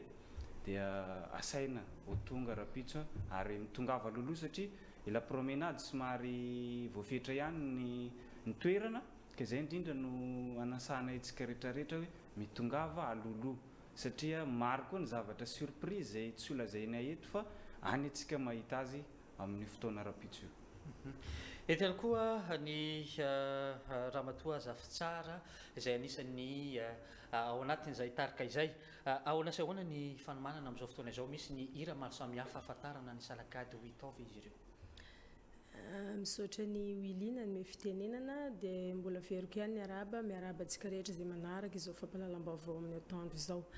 Ny fanomanana aloha matoa miakatra plateau dia efa vonona dia vonona. Efa ela zany nanomanana an'ity seho ity dia efa vonona dia vonona zany ny groupe salakady fa ianareo sisa andrasana. Dia nambarany namana Osiny teo fa miavaka dia miavaka ity fampisehoana ity satria raha natsikatra antsika dia efa elaela zany tarika salakady tsy nanao fampisehoana manokana fa miaraka amin'ny groupe hafa foana zany na inviten'olona ihany koa dia nanomana zany zay satria maro ny mangetaheta tia-andre tsy tia hita ny groupe salakady enlève indray dia nanomana an'izay zany zay dia nikendrenay indrindra zany amin'izao fotoana ny krismasy izao nanomezanay vatsim-panahintsika rehetra nanomezanay vatsim-panahy zany mba ahafahantsika miomana tokoa amin'ny atrehana ny Noely 2019 izao. Ohatrino ny vidim-pidirana amin'ny firony efa afaka tonga ny olona ao anatin'izay? Ny vidim-pidirana ny invitation zany couple 100 000 francs dia cavalier 50 000 francs dia billet tsotra 25 000 francs dia tsara marina ihany koa zany fa ny invitation reo ihany naparitaka anay aloha hatreto dia ny billet 25 000 francs zany arian'ny vavahady ary vao manome anazy dia zay nefa ny amin'izao zany efa presque lasa daholo zany ny invitation amin'izao dia tiako ampahafantarana antsika amin'izay zany hoe mitongava loaloha ho anareo izay miamy billet tsotra fa sao dia tsy azo toerana satria fantatra antsika la promenade zany fa somary kelikely ihany dia mba mitongava loaloha foana zany mba azo toerana mba tsy ho diso fanantenana antsika amin'izay. Fa ny tanàna farany angamba no an'ny Osinia ao anatin'ity hetsika karakarainy salakady ity. Ia, fanentanana tonga zao ny krismasy dia mitongava hotsenaitsika amin'ny hira fiderana fankalazana an'Andriamanitra ny krismasy izay ohatrentsika afaka andro vitsivitsy izay tarika salakady dia tsy sasatra foana manome zava-baovao atsika pon'ny Majunga indrindrandrindra ny hira rehetrarehetra izay efa nahaizanareo anay dia tsy maintsy ho hitanareo nefany misy hira vaovao koa izay mety mbola tsy arianareo fa mitongava fa ao atsika mahita anazy dia azadiny fa misy polo ao polo vaovao tsy polo taloha fa tena polo vaovao mihitsiny ho amidy amin'ny fotoanan'io. Misy koa ny DVD izay volume 1 volume 2 ho hitantsika ao koa misy dépliant koa ao dia izay indrindra no anentananay tsika rehetrarehetra mba ho tonga maro amin'ny fotoana rapitso io dia mitongava loloha araka ny resana zay hoe toerana somary teritery dia aza tara misaotra tompoko. Isaorantsika araka izany ry zareo avy ao amin'ny groupe Salakada hikarakara hetsika ao amin'ny la promenade anome ny sosy mahafinaritra ho an'ny mpony mahajanga ao anatin'izay hetsika izay. Mankasitraka anareo ihany koa ny safidy ny fotoanan'ny fampalalam-baovao tamin'ity atoandro ity.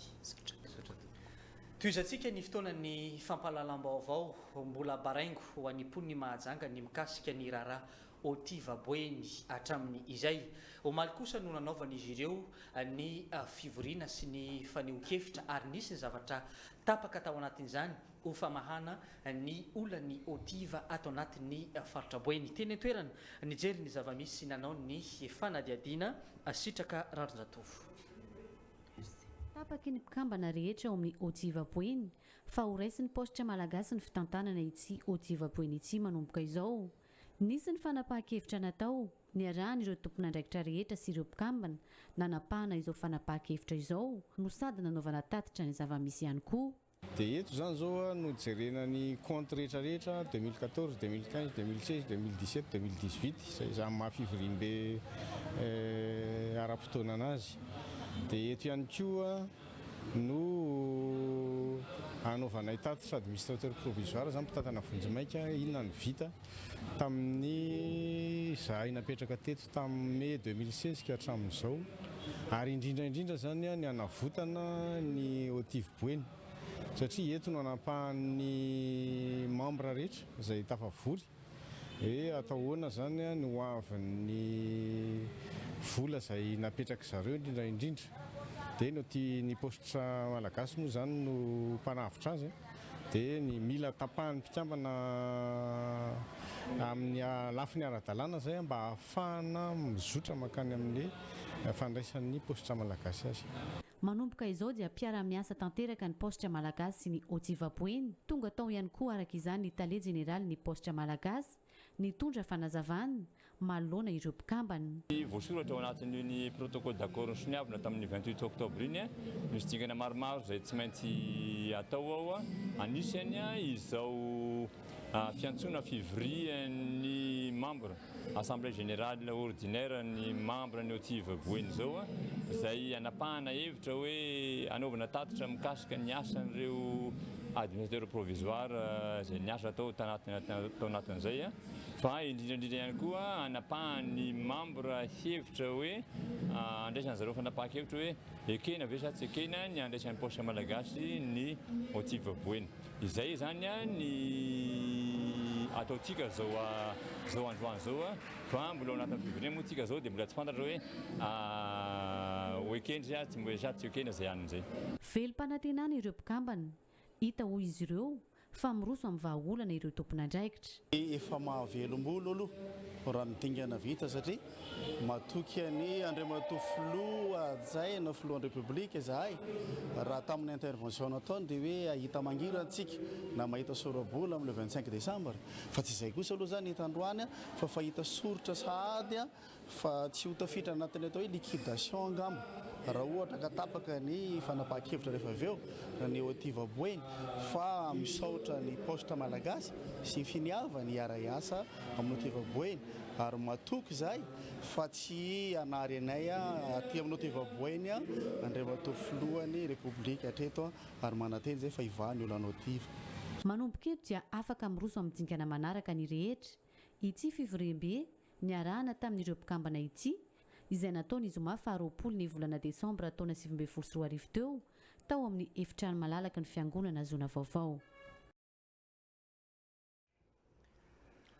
Vahiny raisitsika manaraka mpanakanto manana ny mahizy azy Mikael Cheo l'ambiance izay no fahafantarantsika azy fa misy olo tena ny groupe Mikael izy eto amihetsika izay tanterahana ao amin'ny le Jean Gibar eto taptanana ny mahajanga isaka ny farany herinandro tahaka izao dia tsy sasatra ity mpanakanto ity manome mizara ny afaliana ho an'ny mponiny mahajanga. Miarabanao tompoko. Miarabanao Willy magnano akory aly mbala tsara antsika jiaby an tokantrano zay mahitanay en direct amin'ny telenake mantsagna ty. Anomena anarana manokana aoa ity etsika ity fantaniana apetrako voalohany angamba ny inona dikan'le anarana aoa zay. Soirée aoa zay le terme de soirée aoa io zaka jiaby hoe aoa zay agnaty fifaliagna anao magnano ambiance miala stress zay zegny hoe soirée aoa raha jiaby tegna vonogno tsara be zany agnano ambiance zay tegna. Ya groupe Mikael ny resaka ambiance zany no ahafantarana anareo hatramin'izay ka hatramin'izao. Ahoana sy ahoana ny endrikendriky ny ambiance ao anatin'izay? Niany ma zay nomaly zay tamin'ny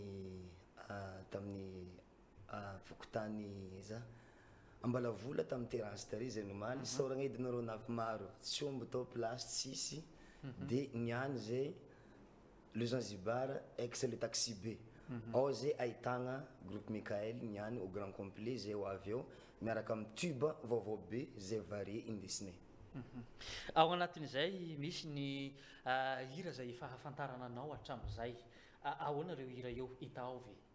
Mifangaro be ny ambiance androany ny hira koa tompoko dia agnatiny miketriky satria zay mety maro miteny Mikael tsisy nouveauté feky miketriky zay donc ataoko 10 jours maximum mety fa ho avy nouveauté zay vaovao be zay andesina lahatra Madagasikara jiaby fa tsy mahazenga possible zay amin'ny vokatra vaovao be zay indesinay iboaka atoato. Ambiance aoa manomboka amin'ny firy izy io dia ahoana misy velividim-pidirana ao anatin'izay? Taxi B comme d'hab ozy ny vazaha zegny mahazatra gratuit ao fa anao avy mila participer ny resaka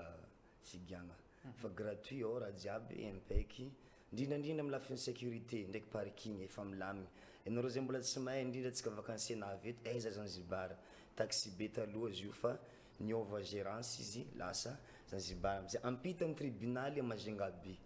Ao zegny zay midontsiky niany miaraka amin'ny élément complet zay tariako. Groupe Mikael iseho l'ambiance ho avy rehefa mahita anay telo mianaday zao nareo de efa mahay hoe ya tsara fipetraka raha raiky zay karaha ty koragna mety maro atsika magnamiatsy na mikoragna amin'ny Facebook hoe Mikael tsy magnantony kaikinay hoe tsy tia misoma amin'ny place misy anay elako tsiny fa programmenay fa tegna tery izy io ty jusqu'à le 6 janvier zay vao repos misy programme vitsivitsy niany atsika amin'ny taxi B ao de le 24 décembre réveillon Noël amin'ny Mon Misoma de 25 décembre amin'ny hôtel Petit Plage igny Petit Plage Ambouriviagny de réveillon tsika mbola amin'ny taxi B de fa misy magnely tsao hoe tsy raikitry ny soirée tsisy raha miova soiréntsika le premier andran'ny bonne année mampikony amin'ny tranopokon'olo miomana atsika mampikony fa zay ho avy tegna vatategnanay vonogno amin'ny miaraka amin'ny sonorisation complet zay miaraka aminay. Fanentanana farany angamba ny homenao an'ny Pony Mahajanga amin'ny etsika ho tanterahana ao amin'ny le Zanzibar soirée aoa. Amikaiky anareo zay manafinareo hoe mbola zay mitsangana ety fa maromaro ny taogno losy zay mbola zay ety tiky de azakivy atsika mpankafy misy ketriky vaovao be magnano mora tsy zavatra dikan'zegny fa miketriky zay hoe ino hevitra atao hitazomagna hatrany ampanongana ny lazany efa nisy teo aloha de kaiky anareo zay fa ho avy ny raha vaovao ho avy soirée-tsika niany maro ny ambiance fa anjaratsika misafidy aiza ny tegna misy vrai ambiance mitongava atsika ke amin'ny Zanzibar atsika niany 21h zay au grand complet ao miambigny anareo avy ke mitongava maro atsika fa ambiance niany tegna mitaonay miavaka be izy niany ery zalahy fa miketriky répétition vogue izy io tiky ke tsy lavakoragna eky fa mitongava isoma atsika agnano ambiance miaraka aminay niany ariva. Merci. Isaorantsika Mikael seho n'ambiance izay mikarakara etsika amin'ity mba ho fanomezana ny fahafapo ho an'ny Pony Mahajanga. Mankasitraka anao tompoko. Merci Willy, merci antsika jiaby. Toizantsika ny fotoanan'ny fampahalalam-baovao fa eo amin'ny tontolon'ny baolina kitra tafiditra ao anatin'ny fifaninanana Pro League isika eto Madagasikara amin'izao fotoana izao. Somme Fossa Junior ifandona amin'ny LG Complis ao amin'ny 15 ny Rabe Mananjara tafiditra ao anatin'ny fifantsanana ao anatin'izay Pro League izay anisan'ny ekipa na klioba misolo tena ny faritra Boeny ny Somme Fossa Junior araka izany misy ny fanentanana ataony ireo mpankafy izay ekipa ny Somme Fossa Junior izay. rehefa mahita anay telo mianaday zao nareo dia efa mahay hoe baolina zay ary manoana amin'ny fosa zany antony atongavanay eto publicité fosa ka ameko anao mily ny fitenenana. Ya misaotra anao président lakôly nanome fitenenana tonga eto moa zay fa miaraba andreo amin'ny RTN dia miaraba amin'ny vahoaka Mahajanga manaraka izao vaovao zao.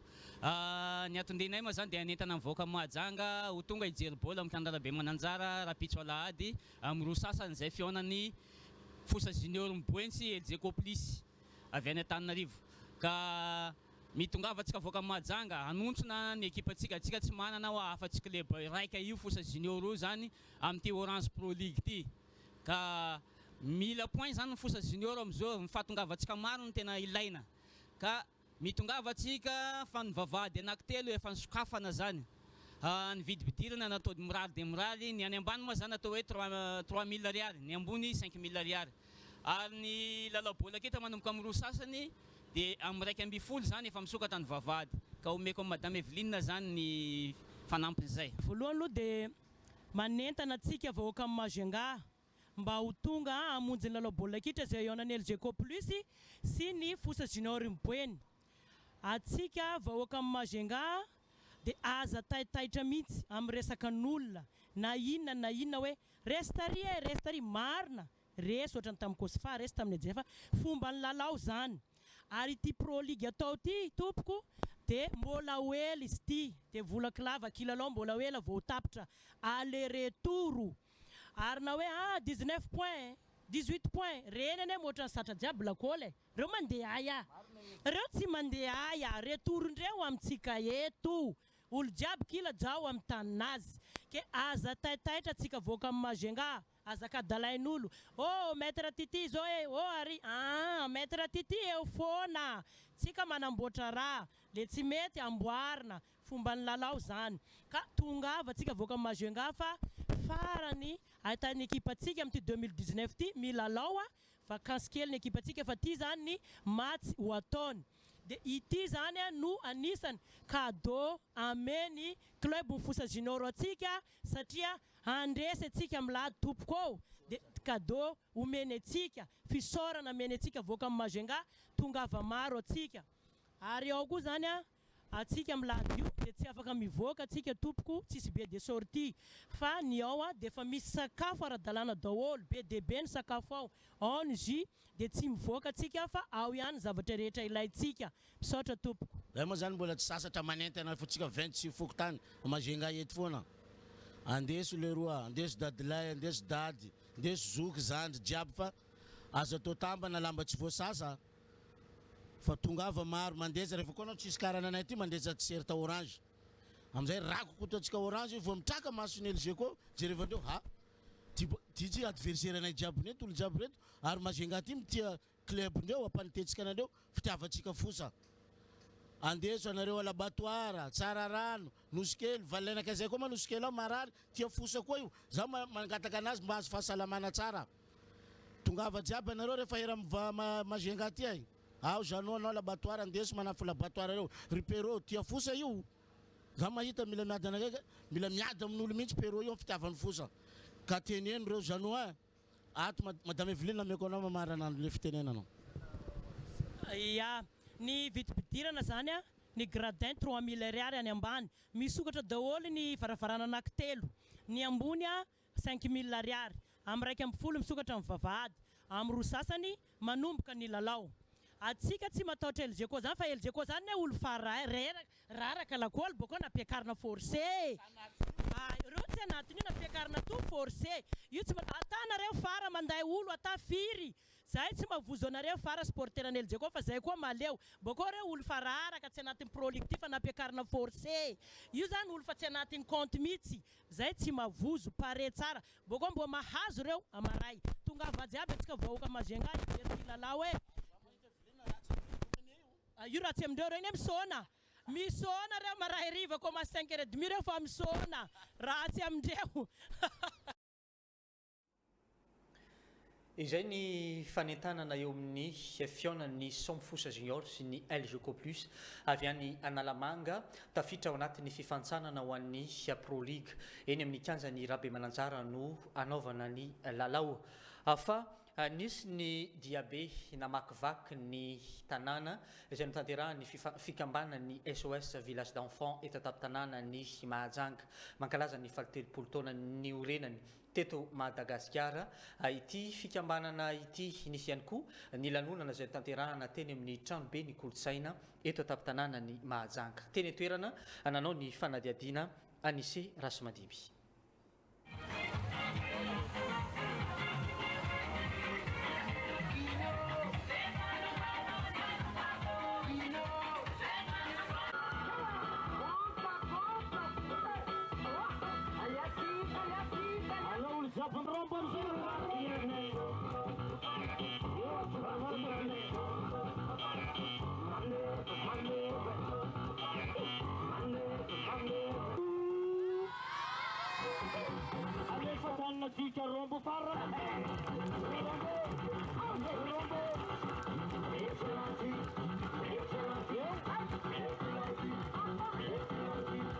Ny aloavany diabe ny ainga avy teny amin'ny jardin kela ny afara tao amin'ny tranobe ny kolotsaina ny Mahajanga ny fankalazana ny fahatelopolo taona nisy ny fikambanana SOS village d'enfant taorino dia nitohy tamin'ny kilalao maro isan-karazany izany nisy ny fanehoana ny hira sy dihy sy ny sisa tsy voatanisa izay nataon'ireo ankizy avy ao amin'ny SOS village d'enfant.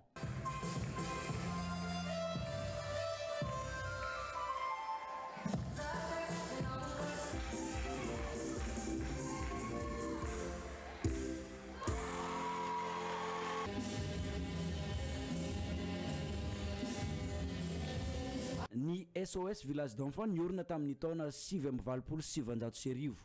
mitaiza sy manabe ireo ankizy avy amin'ny fianakaviana sahirana sy ankizy kamboty. Ny association SOS village d'enfant Madagasikara zany dia mitaiza sy manabe ankizy avy amin'ireo fianakaviana sahirana. Eo ihany koa ny ankizy kamboty izay taizany SOS village d'enfant Madagasikara. Isan'ny activité ataony amin'izany ny appui scolaire sy ny appui alimentaire ho an'ireo ankizy ireo. Raha ny eto Mahajanga manokana misy centre anankiroa PRF Antanimalandy anankiray dia ny PRF Tsararanondroa. Ireo no andraisanay an'ireo zaza ireo ary zaza avy amin'ireo fokontany manodidina an'ireo toeran'ireo ihany koa no raisinay taizahina ao anatin'ireo centre ireo. Misy eo amin'ny 20 sy 200 eo amin'izao fotoana ny zaza izay misitraka an'ireo service hoe ireo fikarakarana toy ny SOS village d'enfant eto Mahajanga izao fotoana. Ankizy avy amin'ny fianakaviana sahirana amin'ny teny frantsay moa izay ny tena malaza azy hoe enfant vulnérable. Dia satria tsy afaka misitraka ny zoany ireny ankizy ireny noho ny atao hoe etaketaky ny fiainana be noho ny zava-misy ihany koa. Dia nefa ny zava-dehibe no tokony hisitrahan'ny ankizy an'ireny zo ireny. Ny SOS village d'enfant efa misandrahaka amin'ny faritra maro eto Madagasikara amin'izao fotoana izao. Raha olombelona angamba no telopolo taona efa azo lazaina hoe efa olon-dehibe ary maro ireo zavatra efa vita nandritran'izay telopolo taona izay. Ny zavatra anisan'ny songadina angamba izao dia amin'ny teny frantsay moa zany ilay izy hoe reconnu d'utilité publique ny association SOS village d'enfant amin'izao fotoana avy amin'ny fanjakana izany. Dia efa misandahaka ihany koa ny SOS village d'enfant eto Mahajanga, Tolanaro, Tamatavy, Tuleara, ny faritra Ambroy, Antsirabe efa misy SOS village d'enfant avokoa. Any hoe efa manenika ny nosy mihitsy zany ny asa ataon'ny SOS village d'enfant.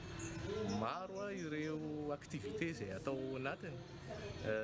sy ny fotodrafitrasa ireny village d'enfant ireny ny programme de renforcement familial, ny placement familial, ao ihany koa ny SISOP na ny service d'insertion et d'orientation professionnelle. Izany hoe efa tsy mionona intsony amin'ny aty amin'ny ankizy kely le SOS village d'enfant fa manao dingana ihany koa eo amin'ny fandraisana tanana ny tanora. Zay zany anisan'ny dingana lehibe amin'izao ao anatin'ilay hoe atao izay fampanananasa ny tanora amin'izao fotoana izay lehibe azy amin'ny SOS Village d'Enfant ka ahafahany aleotena sy hiatrika ny fiainana. Ny lohahevitra noraisina nandritra ny fankalazana ny faha-telopolo taona ny fikambanana SOS Village d'Enfant dia ny hoe manabe sy mikolo manorina no avy hanova ny tontolo. Izay zany ny etsika no karakarain'ny fikambanan'ny SOS Village d'Enfant eto an-tampon-tanàna ny Mahajanga izay anandraisany ireny ankizy ireny anjara. Fa averina antsika indray farany filazana izay voaray eto am-pelantanana rehefa avy eo mitohy hatrany ny fotoanan'ny fampahalalam-baovao.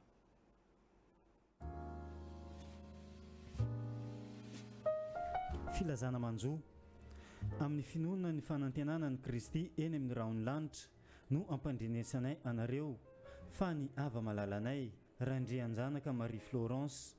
di mamaneny dia nodimandry ny zoma 20 Desambra 2020 teo amin'ny 12 taonany manao ny filazana ny vadiny sy ny zanany rehetra ny razana dia retatory ao an-tranony ao amin'ny fokontany Mavoky Avaratra eny amin'ny Jiramambo Boboka lo 107-2-284 ity no solony fampandrenesana ho an'ny rehetra izay tsy tratranjo noho ny afenondrano be loatra.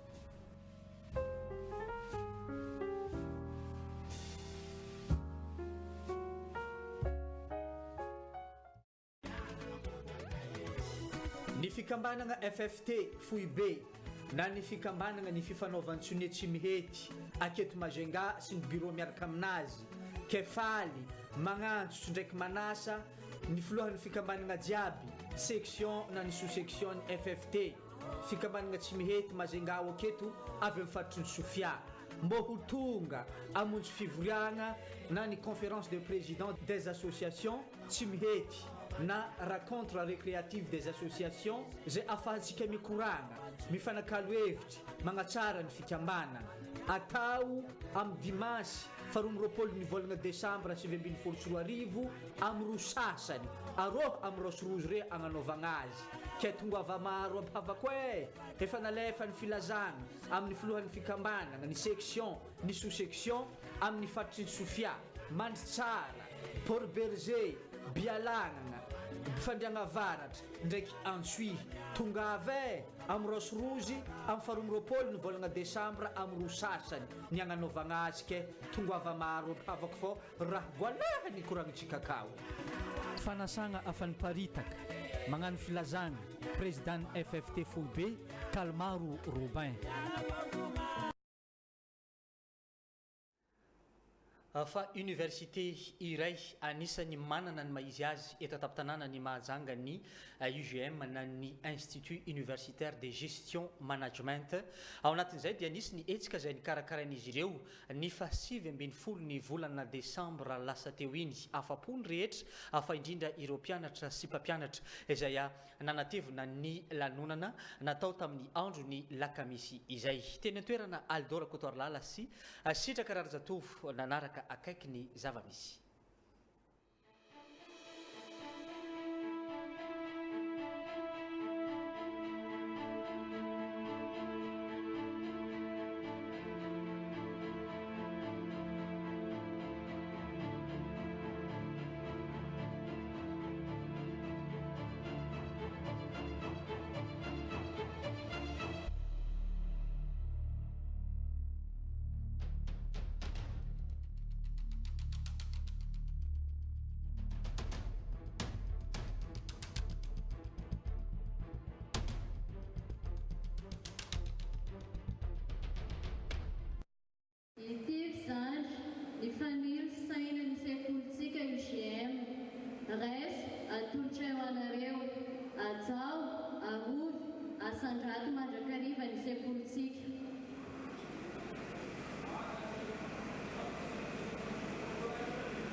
Resna tokoa izany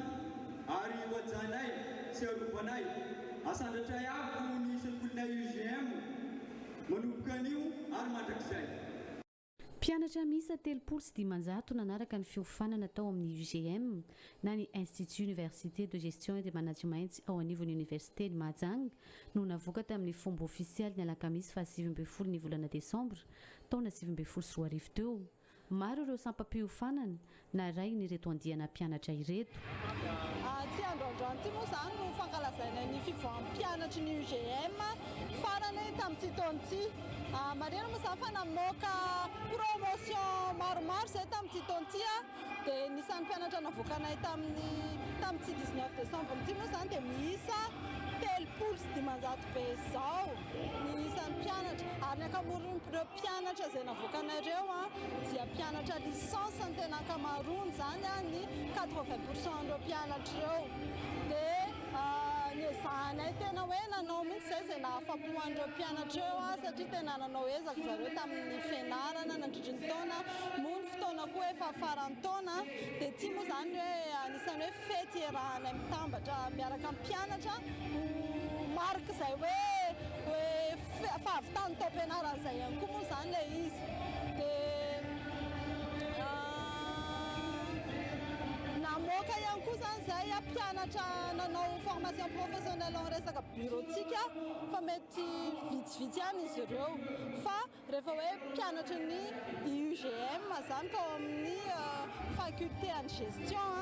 dia mivoaka daholo tamin'ny taona ty misy koa ary moa mpianatra efa tamin'ny session taloha tamin'ny taona taloha zany no nivoaka tamin'ny taona ty satria tena nataony faran'izay hiavaka mihitsy le sortie de promotion tamin'ny taona ty.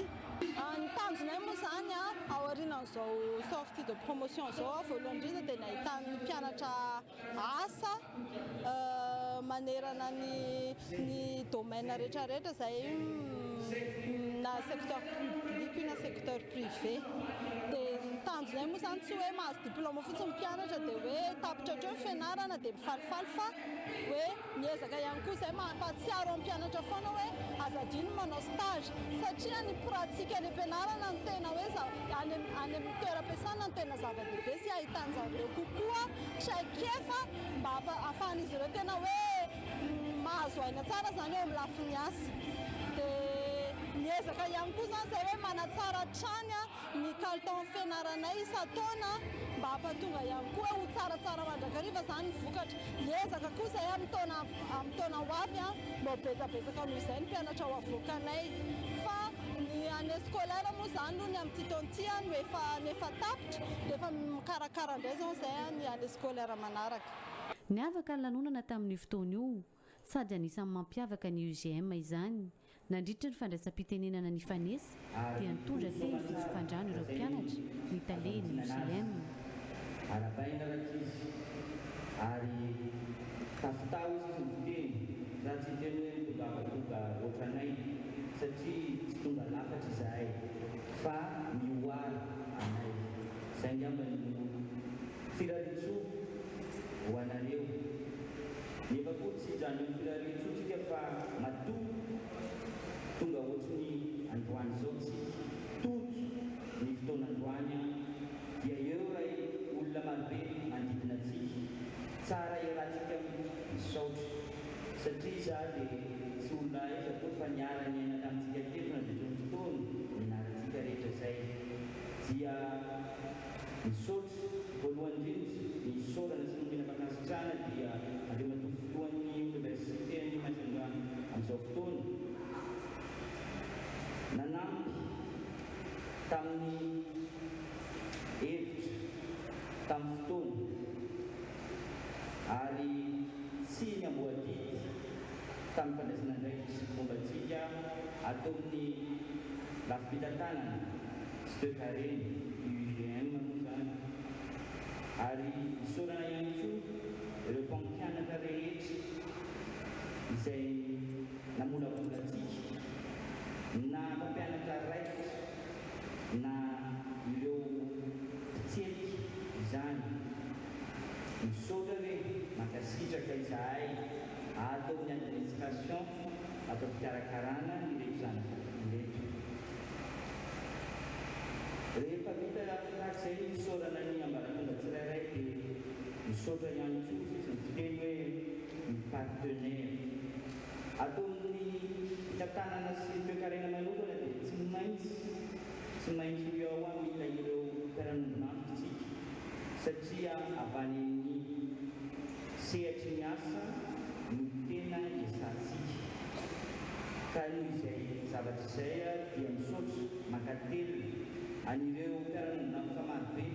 tsy voatanisa eto miara-isa tamintsika nandritra izay fotoana maro nisiny UGM izay.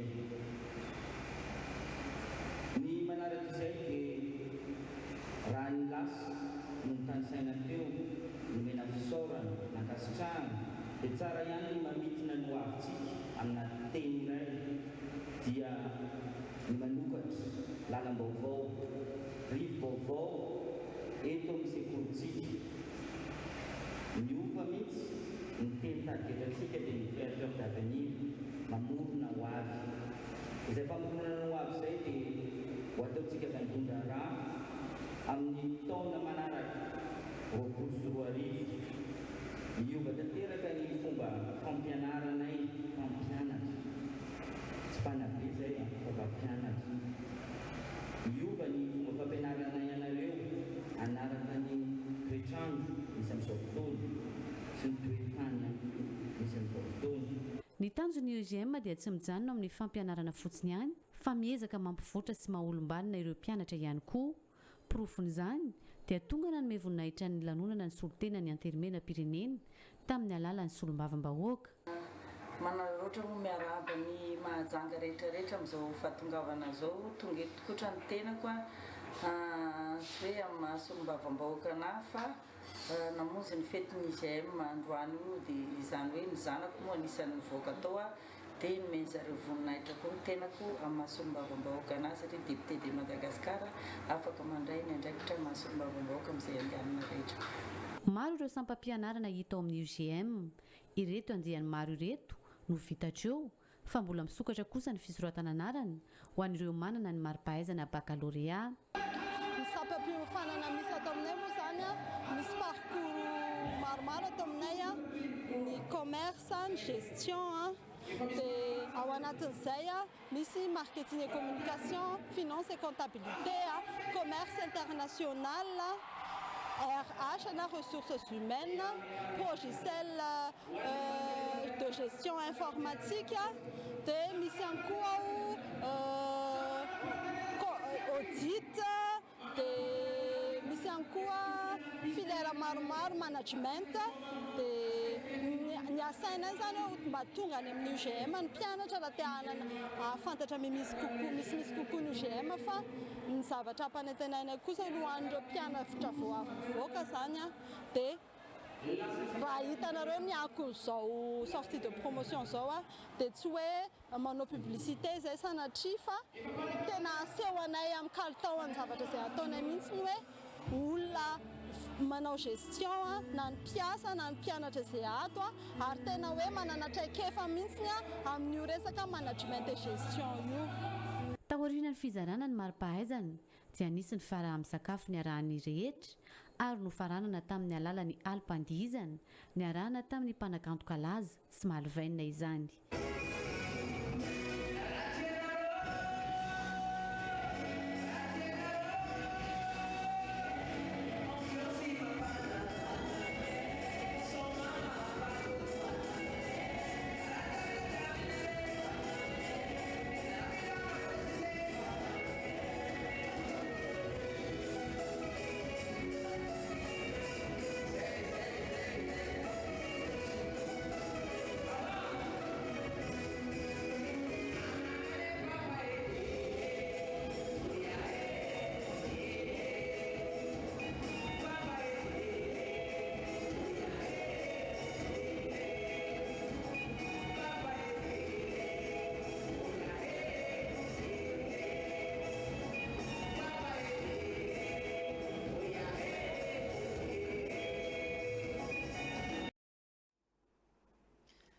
Iny ihany koa tompoko lahy sy tompoko vavy no namarana ny fotoana ny fampahalalam-baovao tamin'izao andro ny sabotsy fa 1 ny volana desambra 2024 ity. Isaorako anao hanetokatrano any nanjo sy nanaraka hatramin'ny faran'ny fotoana ny fampahalalam-baovao. Isaorana ihany koa ireo teknisianina ao ambadika ao sy namana mpanao gazety izay nahandro namasaka nafahana nampita ny vaovao tamin'ity atoandro ity. Isaorana manokana ihany koa ny boutique Boen Fashion eny amin'ny fokotany mabibokely izay nampiakanjo anay efa misy ny entana vaovao amin'izao fotoana izao mirary ny fanomanana fety sambatra ho antsika rehetra isa tokoa na maravarana veloma tompoko. Mora prix, mora cahier, mora prix, mora entana. Tonga eto amin'ny tranombarotra mora prix avokoa amin'izao ireo entana sy kilalao ilainao amin'ny fetin'ny krismasy sy ny faran'ny taona. Mora avokoa ny vidin'entana eto amin'ny tranombarotra mora prix. Tranombarotra mora prix eto ampitany ekara Mahabibo nanolotra anao teo ny vaovao. Ny tranombarotra mini prix ahitana kojakoja rehetra ilaina amin'ny krismasy toy ny kilalao, hazo noely, vatomamy sy ny sisa tsy voatanisa. Tranombarotra mini prix eo ampitany maternité Mahabibo. Tranombarotra mini prix miaraka tamintsika teo nandritra ny vaovao.